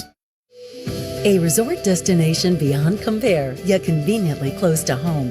The Breakers Palm Beach offers everything you desire with the service you deserve in a breathtaking oceanfront setting. Immerse yourself in unparalleled seaside glamour and enjoy all the Breakers has to offer as you create lasting memories with those who matter most. The best part, you don't have to travel far to feel worlds away. Visit thebreakers.com or call 1-800-BREAKERS today. Combo meal. This is ESPN 106.3, a Good Karma Brands radio station. Find official rules for all your favorite ESPN West Palm contests by visiting ESPNWestPalmContests.com. That's ESPNWestPalmContests.com. You're listening to ESPN 106.3, the ESPN app, and streaming on your smart speaker.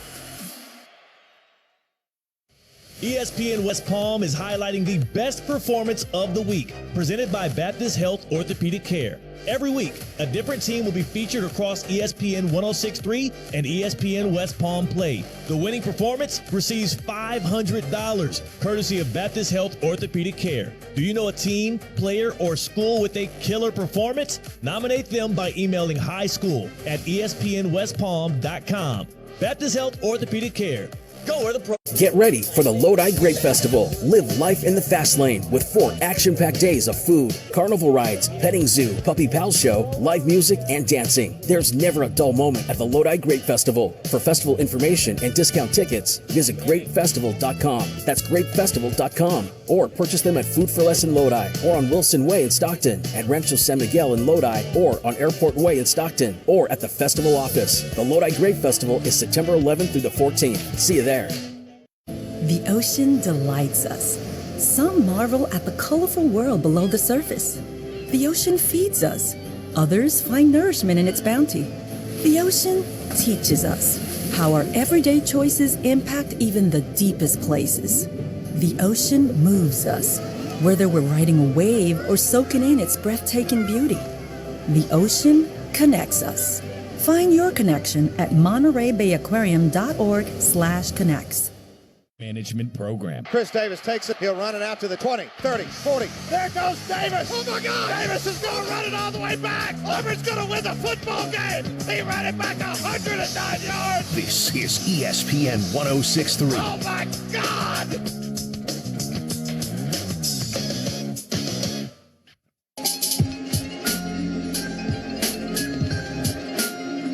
There's a big fight happening, and it's one that Myron Metcalf doesn't like. You hear about it in just a moment. This is Game Night on ESPN Radio, the ESPN app, and SiriusXM Channel 80. I'm Harrison Sanford. You're soon to hear a very frustrated and annoyed Myron Metcalf. Our show is presented to you by Progressive Insurance. Give us a call, 1-888-729-3776, 1-888-SAY-ESPN, if you feel the way that Myron does. And here's why Myron is not happy. It is confirmed in middle November, November 14th to be exact. One Tank Davis, Gervonta Tank Davis, will be participating in an exhibition bout against Jake Paul. Now, a lot of people will probably still watch. It'll be on Netflix. But there are a lot of people who will not be happy because, one, the tail of the tape for this fight is absolutely nasty. Jake Paul is 6'1". Gervonta Davis is 5'5". If you look at the weight disparity, Jake Paul roughly fights around 200 pounds. Gervonta Davis, 130 to about 135. There's a 70-pound difference, a huge height differential. And frankly, in most eras, in most historical eras of boxing, this fight would never happen. But Myron